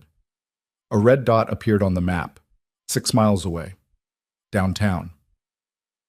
The address resolved. Ashford and Associates, Damien read. Gerald's office building, 35th floor. He went back? Lila asked. Lila Kizis. Probably figured it was the last place we'd look, plus he's got security there, cameras, control. Damien looked at Dmitri. That's where he is, right now. Dmitri studied the screen, then nodded to his men. We go, fast and quiet. If Gerald runs, we lose him. They moved out. 3 vehicles, Damien and Lila in the back of one, sandwiched between Korsakov's soldiers. No chance to escape. No chance to do anything but sit and try not to bleed to death on the leather seats. The drive was a blur, city lights streaking past, Lila's hand in his, her pulse rapid against his palm. This is insane, she whispered. I know. We're not getting out of this. Probably not. So why? Because Gerald needs to pay, and because if we're dying anyway, might as well die doing the right thing. She was quiet. Then she squeezed his hand. My father would have liked you. In a different life. When you weren't a criminal. In a different life, I wouldn't have destroyed him. In a different life, we wouldn't have met. Damien looked at her. This woman who'd walked into his world by accident, who'd been used as a weapon, who'd somehow become the only person he trusted. I'm glad we met, he said quietly. Even if it kills us? Especially if it kills us. The vehicle stopped. They'd arrived. Gerald's building rose above them, glass and steel. 40 stories of legitimate business and hidden crimes. The lobby was dark. After hours. Locked down. Dmitri's team exited the vehicles, moved to the entrance. One of them produced a key card, probably lifted from a security guard. The doors unlocked. They entered. Moved through the lobby like ghosts, silent, professional. Took the stairs instead of elevators. Less chance of being trapped. 35 floors. Damien counted each one. His legs turned to lead. His breathing came in gasps. Lila helped him. Step after step. Dmitri's men watched them, patient, predatory. They reached the 35th floor. The hallway was dark, emergency lights providing minimal illumination. Gerald's office was at the end, corner suite. The door was closed. Dmitri raised a fist. His team stopped. He pointed at two men. They moved to the door, tested the handle, locked. They produced tools, picked it in seconds. The door swung open. Darkness inside. Dmitri's men entered first, weapons raised, night vision, sweeping for threats. "Clear," one called. They moved in. Damien and Lila were pushed forward, into the office, into the dark. The lights came on. Gerald sat at his desk, hands folded, calm, like he'd been waiting for them. "Gentlemen," he said, "right on time." Dmitri aimed at him. "Where's our money?" "What money?" "The accounts. Offshore. 300 million. Gerald smiled. "There are no accounts. There's no money. Damien was lying to you, as usual." Dmitri turned to Damien, rage darkening his face. "Wait," Damien said. "He's lying. The accounts exist, but they're not offshore. They're right here." He moved to Gerald's desk, to the laptop sitting open. Gerald reached for it. Damien was faster, grabbed the laptop, spun the screen to face Dmitri. Banking software, multiple windows, accounts in the Caymans, Switzerland, Singapore, just like he'd said. And the balances. 8 figures, 9 in sum, total $347 million. Dmitri's eyes widened. "How?" 15 years of skimming, Damien said. "Every deal, every transaction. Gerald took his percentage and hid it. Built himself a retirement no one could touch." Gerald stood. His hand drifted to a desk drawer. "Don't," Alexei said, aiming at him. Gerald froze. "The access codes," Dmitri said to Damien. "Give them." "Not yet. First, Gerald tells us the truth, all of it. Who else was involved? Who else gets burned when this goes public?" "Public?" Gerald laughed. "You think you're going to expose me? You're all criminals. The moment any of you talks, you go to prison. Maybe, but you go first. You have no proof." "I have this." Damien tapped the laptop. "Every transaction, every transfer. Your name on everything. That's enough for the feds, enough for Rico, enough to put you away for life." Gerald's calm cracked. "You wouldn't. Watch me." Damien pulled out his phone.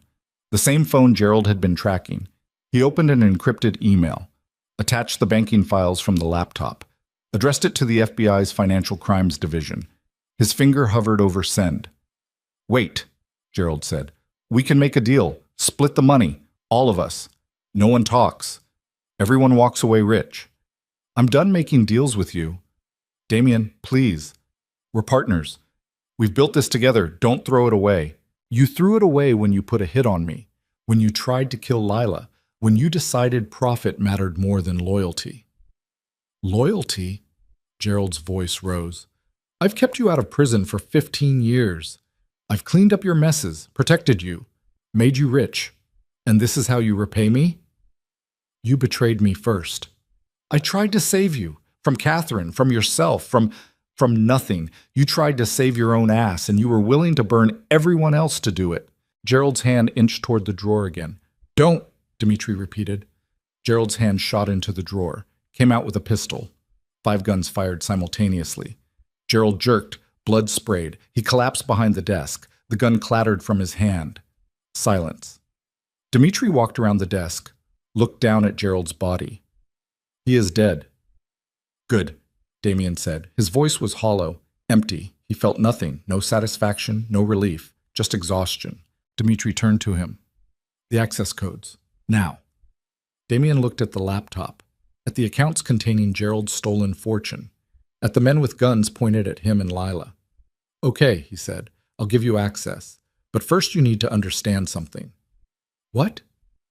"These accounts. They're not just Gerald's. They're connected to every operation he ever touched, including yours. You access them, you leave a digital trail. The feds will trace it, find you, arrest you." "You are lying again." "Check for yourself. Look at the transaction histories. See how many of those transfers connect to your docks, your trucks, your operations. It's all there.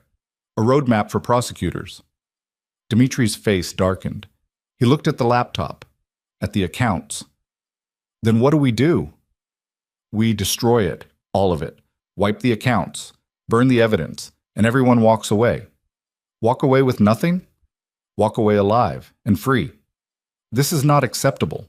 It's reality. You take that money, you're signing your own arrest warrant. You walk away, you survive. Alexei spoke in Russian again, harsh, angry. Dmitri responded. They argued for a full minute. Weapons still trained on Damien and Lila, still ready to fire. Finally, Dmitri turned back. We take half. Wire it to clean accounts. Untraceable. There's no such thing as untraceable anymore. Then we take our chances. Fine, do it. But when the feds come, don't say I didn't warn you. Dmitri's eyes narrowed, then he gestured to one of his men. You. Transfer funds. Half to our accounts. Half stays. The man moved to the laptop, started typing, access codes, account numbers, transfer protocols. While he worked, Damien leaned close to Lila, whispered, When I move, you go left, behind the file cabinets. Don't stop. What are you... Trust me. The man at the laptop finished typing, looked at Dmitri. Ready. Need final authorization. Dmitri nodded. The man hit enter. For a moment, nothing happened. Then every screen in the office went black. What is this? Dmitri demanded. Failsafe, Damien said. Gerald was paranoid, built in a virus that triggers if anyone tries to access the accounts without his biometric signature, fingerprint, or retina scan. You said you had access codes. I do. But the codes alone aren't enough. You need his fingerprint too. Then we use his hand. He's dead. Fingerprints degrade within minutes of death. Blood stops circulating. Skin dries out. It won't work. Dmitri's gun came up, pointed at Damien's head. You lied. I told you what you wanted to hear. You chose to believe it. You will die for this. Probably, but at least Gerald's fortune dies with me. At least his empire burns. That's worth something. Dmitri's finger tightened on the trigger. Damien closed his eyes, waited for the end. A voice came from the doorway. FBI, weapons down, now! Everyone froze. A dozen federal agents poured into the office. Vests, rifles, focused and coordinated. They'd been waiting, watching. The woman who'd called Sarah, Catherine's former security. She'd been working with the feds the whole time. Dmitri's team tried to resist. The agents cut them down with non-lethal rounds, rubber bullets and bean bags. Dmitri and Alexei went down hard, zip-tied before they could move. Damien raised his hands. Don't shoot, we're cooperating. An agent moved to him. Damien Varelli? That's me. You're under arrest. Multiple charges, murder, racketeering, money laundering. I know, but I have information, names, accounts, evidence. I want to make a deal. The agent looked at him, at the laptop, at Gerald's body. We'll talk. Downtown. They zip-tied Damien's hands, read him his rights, did the same to Lila. As they were let out, Damien looked back at the office, at Gerald's body behind the desk, at the laptop screen still showing black, at the empire he'd built crumbling in real time. Is it over? Lila asked quietly as they walked. Almost, Damien said. One more thing. What? We survive what comes next. They were loaded into separate vehicles, driven downtown, to federal building, to interrogation rooms and processing, and the grinding machinery of justice. And as the city slid past outside the window, Damien felt something he hadn't felt in 15 years. Relief. Not freedom. Not yet. Maybe never. But relief that the running was over, that the lies had stopped, that whatever came next it would be faced head-on instead of from the shadows. The vehicle stopped, doors opened, agents pulled him out. He looked up at the federal building, concrete and glass, flags and eagles, the weight of law and order. He thought about Victor, about Robert Mercer, about every person crushed under the empire he'd built. And he thought about Lila, somewhere in another vehicle, another interrogation room, facing her own reckoning. Let's go, an agent said. Damien walked forward, into the building, into whatever came next, and somewhere above, dawn was breaking. The night was finally over, but the war had just begun. The interrogation room smelled like industrial cleaner and stale coffee. Concrete walls painted institutional beige. a metal table bolted to the floor, 2 chairs, a mirror that wasn't a mirror. Damien sat in one chair, hands cuffed to a steel ring embedded in the table. His shoulder had been bandaged, field dressing by a federal medic who'd looked at him like he was already dead. The bleeding had stopped, but the pain hadn't. It radiated through his entire left side, sharp and insistent, a reminder that he was still breathing despite everything. The door opened. A woman entered. Mid-40s, dark suit, hair pulled back severe. She carried a folder thick enough to be a weapon. Her eyes were the color of winter sky, cold and assessing. "Damien Varelli," she said, sitting across from him. "I'm Special Agent Rebecca Torres, Financial Crimes Division. We've been building a case against you for 3 years. 3 years, that's dedication. That's my job." She opened the folder.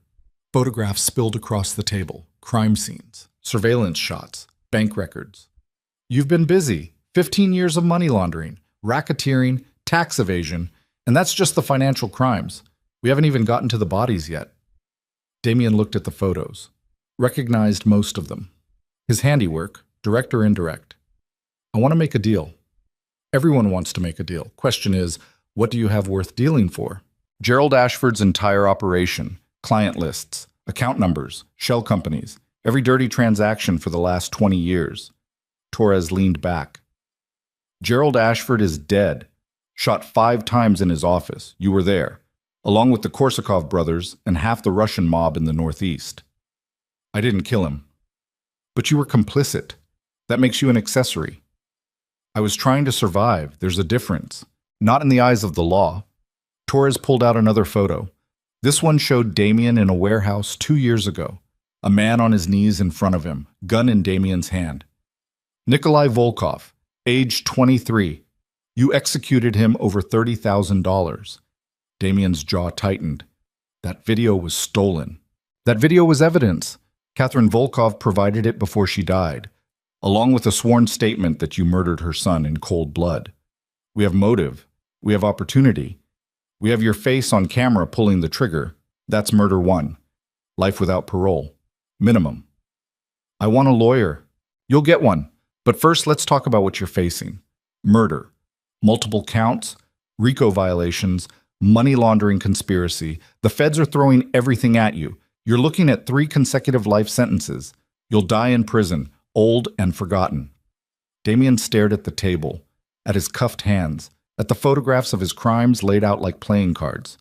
"What do you want from me?" "Everything. Names, accounts, operations. Everyone you've ever worked with. Everyone who's ever paid you. Everyone who's dirty. You give us that and maybe we talk about a reduced sentence." "How reduced?" 25 to 30 years. With good behavior, you might see daylight before you're 70. "That's not a deal. That's still a death sentence." "It's the only sentence you're getting. Take it or rot." Torres gathered the photos, started to stand. "Wait," Damien said. "What about Lila Mercer?" Torres paused. "What about her?" "She's innocent. She was manipulated, used. She didn't know what she was walking into. She aided and abetted a fugitive, discharged a firearm in commission of a felony, fled from law enforcement.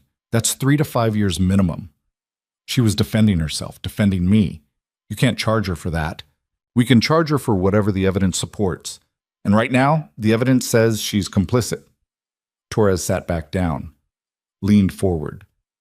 "But if you cooperate fully, and I mean fully, we might be willing to look at her involvement differently. Witness protection, new identity, clean slate." She walks away. "In exchange for what?" "Everything. You testify against everyone. The Korsakovs, Gerald's clients, every dirty cop, every corrupt official, every money launderer you've ever met. You burn it all down, and you do it without reservation." Damien was quiet. The room hummed with fluorescent light. Outside the mirror, he knew there were people watching, recording, analyzing every word, every gesture. "I need to see her," he said finally. "Lila, I need to know she's okay." "That's not how this works." "Make it how it works. 5 minutes. That's all I'm asking. Then I'll give you everything." Torres studied him, looking for the angle, the manipulation. "Why?" "Because she deserves to know the truth. About her father. About everything. And because I owe her that much." Torres was quiet for a long moment. Then she stood. 5 minutes. That's it. And you're still cuffed. She left. The room fell silent. 10 minutes later, the door opened again. Lila walked in, escorted by an agent. She looked small in oversized prison scrubs. Her face was bruised, one eye still swollen, but she was alive. Whole. The agent uncuffed her from his escort chain but left her hands bound, sat her in the chair across from Damien. 5 minutes, he said, and stepped outside. They were alone. Sort of. The cameras still watched, but for now, it was just them. Hey, Damien said. Hey.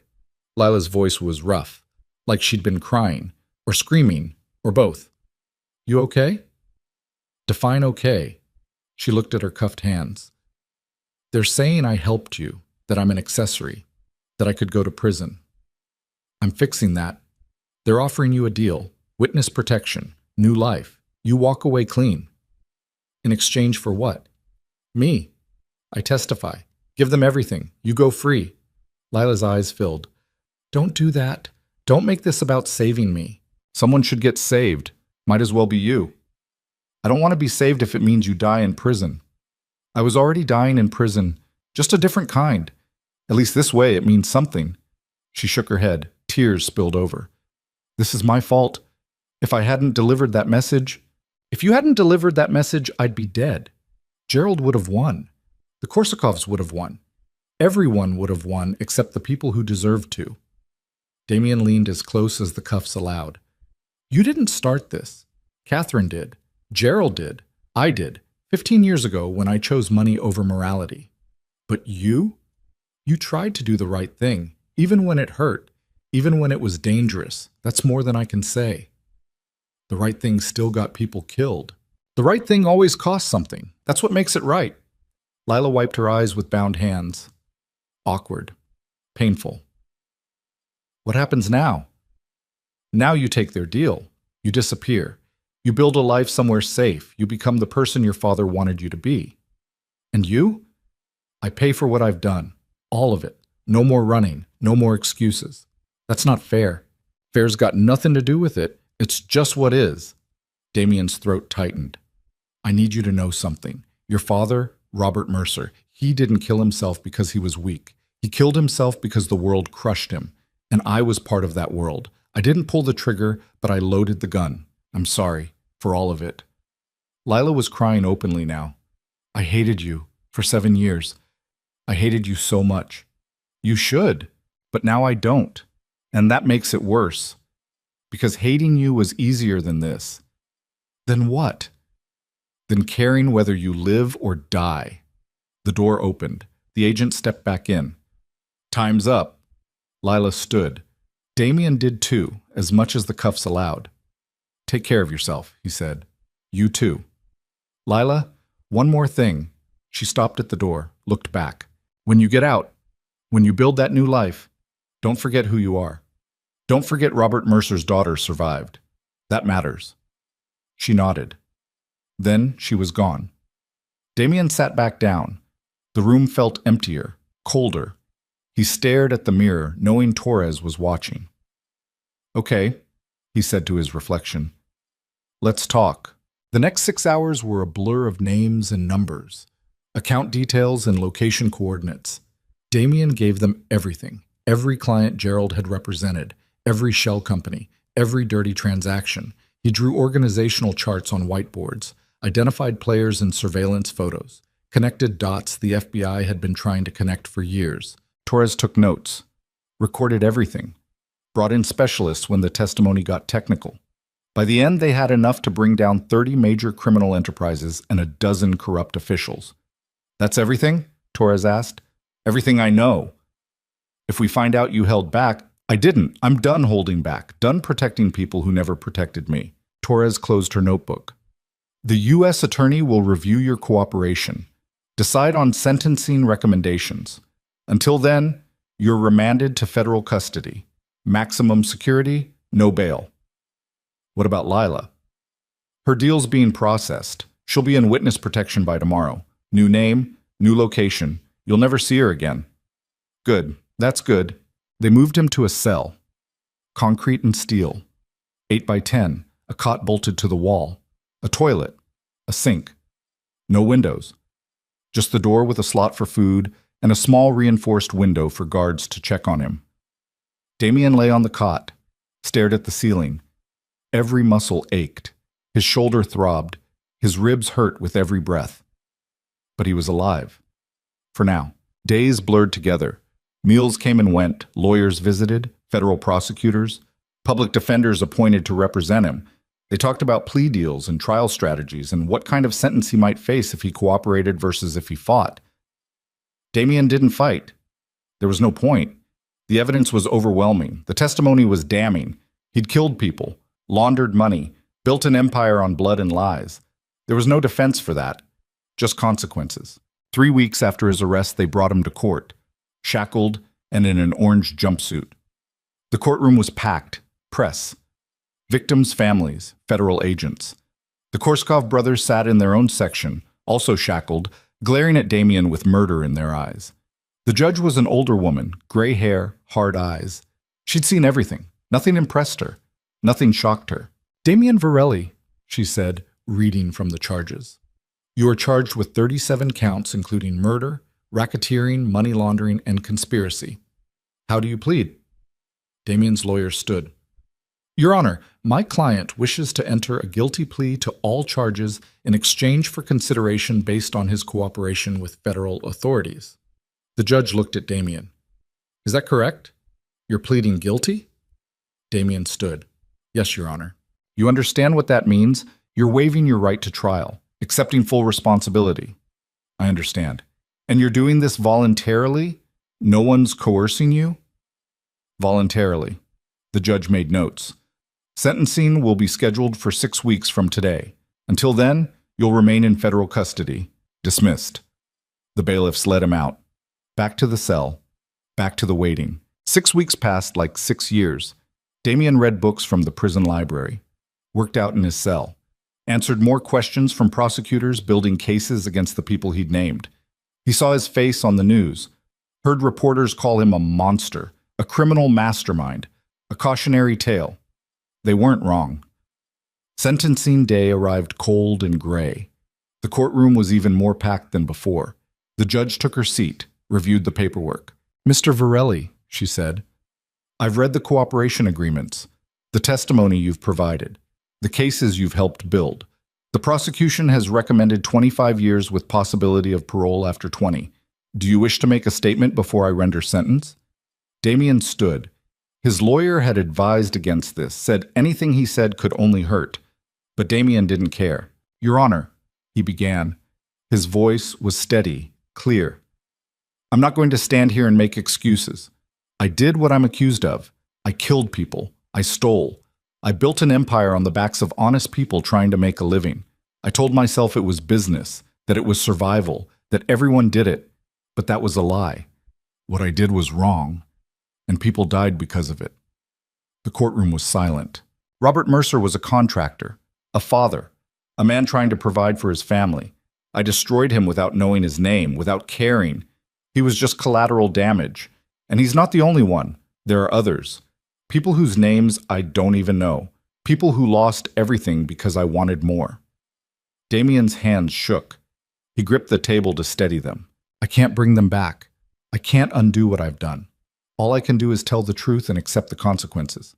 So whatever sentence you give me, I'll serve it. Not because I'm trying to bargain for less time, but because it's what I owe to Robert Mercer, to Nikolai Volkov, to everyone I hurt. I'm done running. I'm done lying. I'm just done." He sat. The judge was quiet for a long moment. Then she spoke. "Mr. Varelli, your cooperation has been substantial. You've helped dismantle criminal organizations that have operated with impunity for decades. That cooperation will be reflected in your sentence. However, your crimes are serious. You took lives. You destroyed families. You corrupted institutions. Those crimes demand accountability." She paused, reviewed her notes.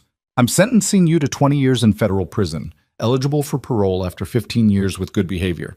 You'll serve your time in a maximum security facility. Upon release, you'll be subject to 10 years supervised probation. Do you understand this sentence?" "Yes, Your Honor." "Bailiff, remand the defendant." They let him out, back through the corridors, back to the holding cells. But this time there was an end in sight. 20 years, maybe 15. It wasn't freedom, but it was something. The months that followed established a rhythm. Prison was brutal but survivable. Damien kept his head down, worked in the library, avoided gang politics, focused on each day as it came. He thought about Lila often, wondered where she was, who she'd become, if she ever thought about him. He hoped not. Hoped she'd built something good, something clean, something worth the price they'd both paid. Letters came occasionally, from prosecutors updating him on cases, from victims' families, some forgiving, some cursing. He read them all, responded when he could, tried to offer what closure words could provide. One letter came different from the rest. No return address. Postmarked from Montana. Inside a single page. Handwritten. I'm okay. Building something new. It's hard, but it's mine. I think about that night sometimes. About everything we lost and everything we survived. You were right. Fair has nothing to do with it. But maybe redemption does. I hope you find yours. I'm looking for mine. Take care of yourself. L. Damien read it 3 times. Folded it carefully. Kept it in his cell, hidden behind a loose brick. Proof that somewhere, someone had survived. Someone was building. Someone had found a way forward. It was enough. Years passed. Damien aged. Gray crept into his hair. Lines deepened around his eyes. His shoulder never healed quite right. Permanent damage from that night in the warehouse. But he lived. He attended classes.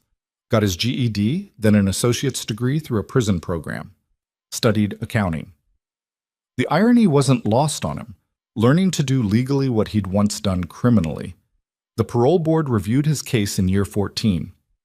Looked at his record, his cooperation, the lives he'd helped save by providing information that stopped other crimes. They deliberated for 3 hours. Then they granted parole.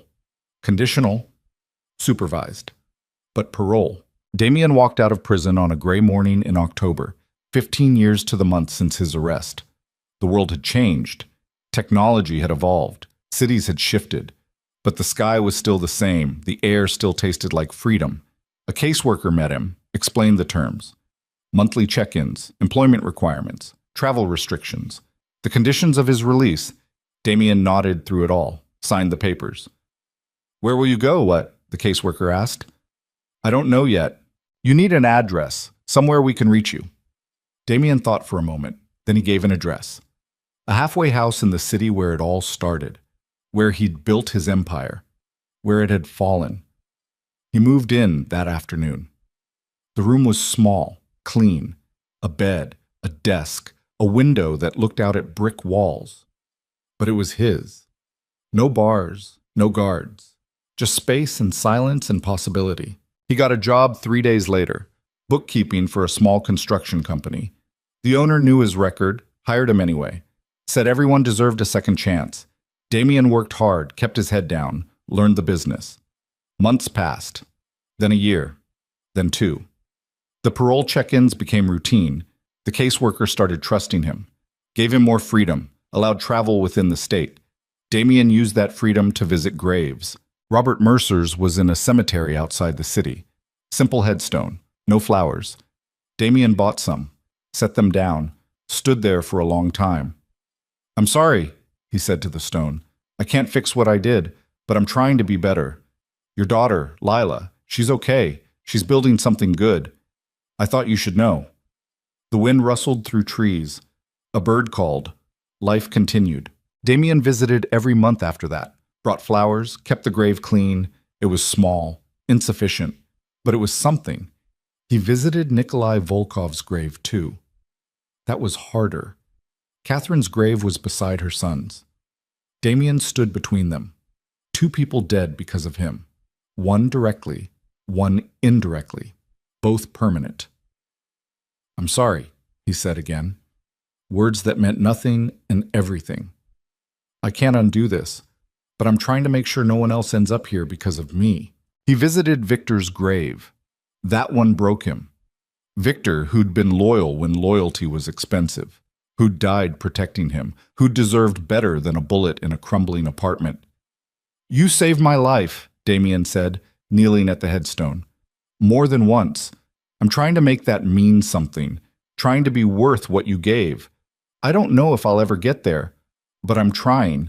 5 years after his release, Damien's parole officer called him in for a review. Standard procedure. But when Damien arrived, the officer smiled. "Congratulations," he said. "Your parole's being terminated early. Good behavior, steady employment, community involvement. You're officially a free man." Damien sat down hard. Free. Free. No more check-ins, no more restrictions. You can travel, move, do whatever you want. Clean slate. "I don't know what to say." "Say you'll keep doing what you're doing. Stay clean. Stay honest. That's all anyone can ask." Damien walked out of that office in a daze. Free. Actually, free. For the first time in 20 years, no one was watching. No one was monitoring. He could go anywhere, do anything. He went to work, finished his shift, went home, sat in his small apartment and stared at the walls. Freedom felt strange, empty, like he didn't know what to do with it. Then his phone rang. Unknown number. He almost didn't answer, but something made him pick up. "Hello?" Silence. Then a voice. Female, familiar. "Damien?" His heart stopped. "Lila?" "Yeah, it's me. I heard you got released. I wanted to call to see how you were." "How did you—" "I have ways of keeping track, making sure you were okay. I know that's probably creepy, but it's not creepy, it's—" He didn't know what it was. "Where are you?" "Montana, small town. I run a community center, help at-risk kids, try to keep them from making the mistakes I made." "That's good. That's really good. What about you? What are you doing?" "Bookkeeping, construction company, visiting graves, trying to figure out what redemption looks like." She was quiet. Then she laughed, soft and sad. "We're a pair, aren't we? Both trying to build something from rubble." "Yeah, we are." "Damien, She paused. "I don't know if this is appropriate, but there's a bench dedication happening next week at the cemetery where my father's buried. I'm having one installed, in his memory. I thought if you wanted, you could come. You don't have to. I just thought I'd offer." "I'll be there." "Yeah? Yeah, just tell me when." She gave him the details. They talked for a few more minutes, catching up, carefully, dancing around the weight of everything unsaid. Then she had to go. Work, life, the things that filled the spaces between trauma. "Damien?" she said before hanging up. "Yeah? I'm glad you made it out." "Me too. Both of us." The line went dead. Damien sat holding the phone. 20 years. That's how long it had taken to get from that restaurant to this moment. From a pen hovering over a contract to a phone call from someone who'd survived the same fire. He booked a flight to Montana. His first time on a plane since before prison. The world looked different from above. Smaller. More fragile. He pressed his forehead to the window and watched clouds roll past. The cemetery was outside a small town surrounded by mountains. Clean air, big sky. The kind of place where you could breathe, where the past didn't press quite so heavy. Lila stood by a bench that overlooked the valley. Simple wood. A plaque that read, "In memory of Robert Mercer, a father, a builder, a man who deserved better." She saw Damien approaching, didn't smile, didn't frown, just watched him come. He stopped a few feet away. They looked at each other. 20 years older, different, changed, but recognizably the same people who'd run through industrial parks and survived gunfire and faced impossible choices. "Hey," Damien said. "Hey." "The bench is beautiful." He would have hated it, said it was too fancy, but I think he'd have appreciated the thought. They stood in silence, looking at the grave, at the bench, at the valley spreading below. "I'm sorry," Damien said finally, "for all of it, for your father, for dragging you into my mess, for—" "Stop," Lila said quietly. "We've both apologized enough. We've both paid enough. At some point, we have to let it be what it is and try to move forward." "Can we? Move forward?" She looked at him. "I don't know, but I'm willing to try if you are." Damien sat on the bench. After a moment, Lila sat beside him. Not close, but not far. Just two people who'd survived the same war sitting in the aftermath. "What do we do now?" he asked. "I don't know. Maybe we just sit here for a while. Look at the view, remember the people we lost, and then we get up and keep going." "That's it?" "That's everything." They sat. The sun moved across the sky. The valley filled with golden light. Birds called. Wind moved through grass. The world continued turning, indifferent to their pain and their survival. Eventually, Lila stood. "I have to get back. Work. Kids who need me." "Yeah. I should get back too." "Will you—" She hesitated. "Will you stay in touch? Not every day. Not even every week. But just sometimes?" "I'd like that." "Good. Me too." She walked away, stopped, turned back. "Damien?" "Yeah? Thank you. For taking responsibility, for not making excuses, for trying to be better. That matters. So does what you've built. Those kids you're helping, they're lucky to have you." She smiled, small but genuine. Then she was gone. Damien sat alone on the bench, Robert Mercer's grave in front of him, the valley stretching forever. He thought about everything that had led here, every choice, every consequence, every person lost and every person saved. He thought about the pen hovering over that contract, about Lila's whispered warning, about the moment everything changed, and he thought about the fact that he was still here, still breathing, still trying. That had to count for something. He stood, touched the bench one more time, a silent goodbye and a silent promise. Then he walked back to his rental car, back to the airport, back to his life. 20 years ago, an empire had fallen. People had died. Justice had been brutal and incomplete. But two people had survived. Two people were building. Two people were trying to make the rubble mean something. And somewhere in that trying, in that building, in that refusal to give up, there was hope. Not redemption. Maybe never redemption. But hope. And for now, that was enough. Damien Varelli drove away from the cemetery as the sun set behind the mountains. The road stretched ahead, unknown, uncertain. But forward. Always forward. Because going back was death, and he'd already died once. This time, he was going to live.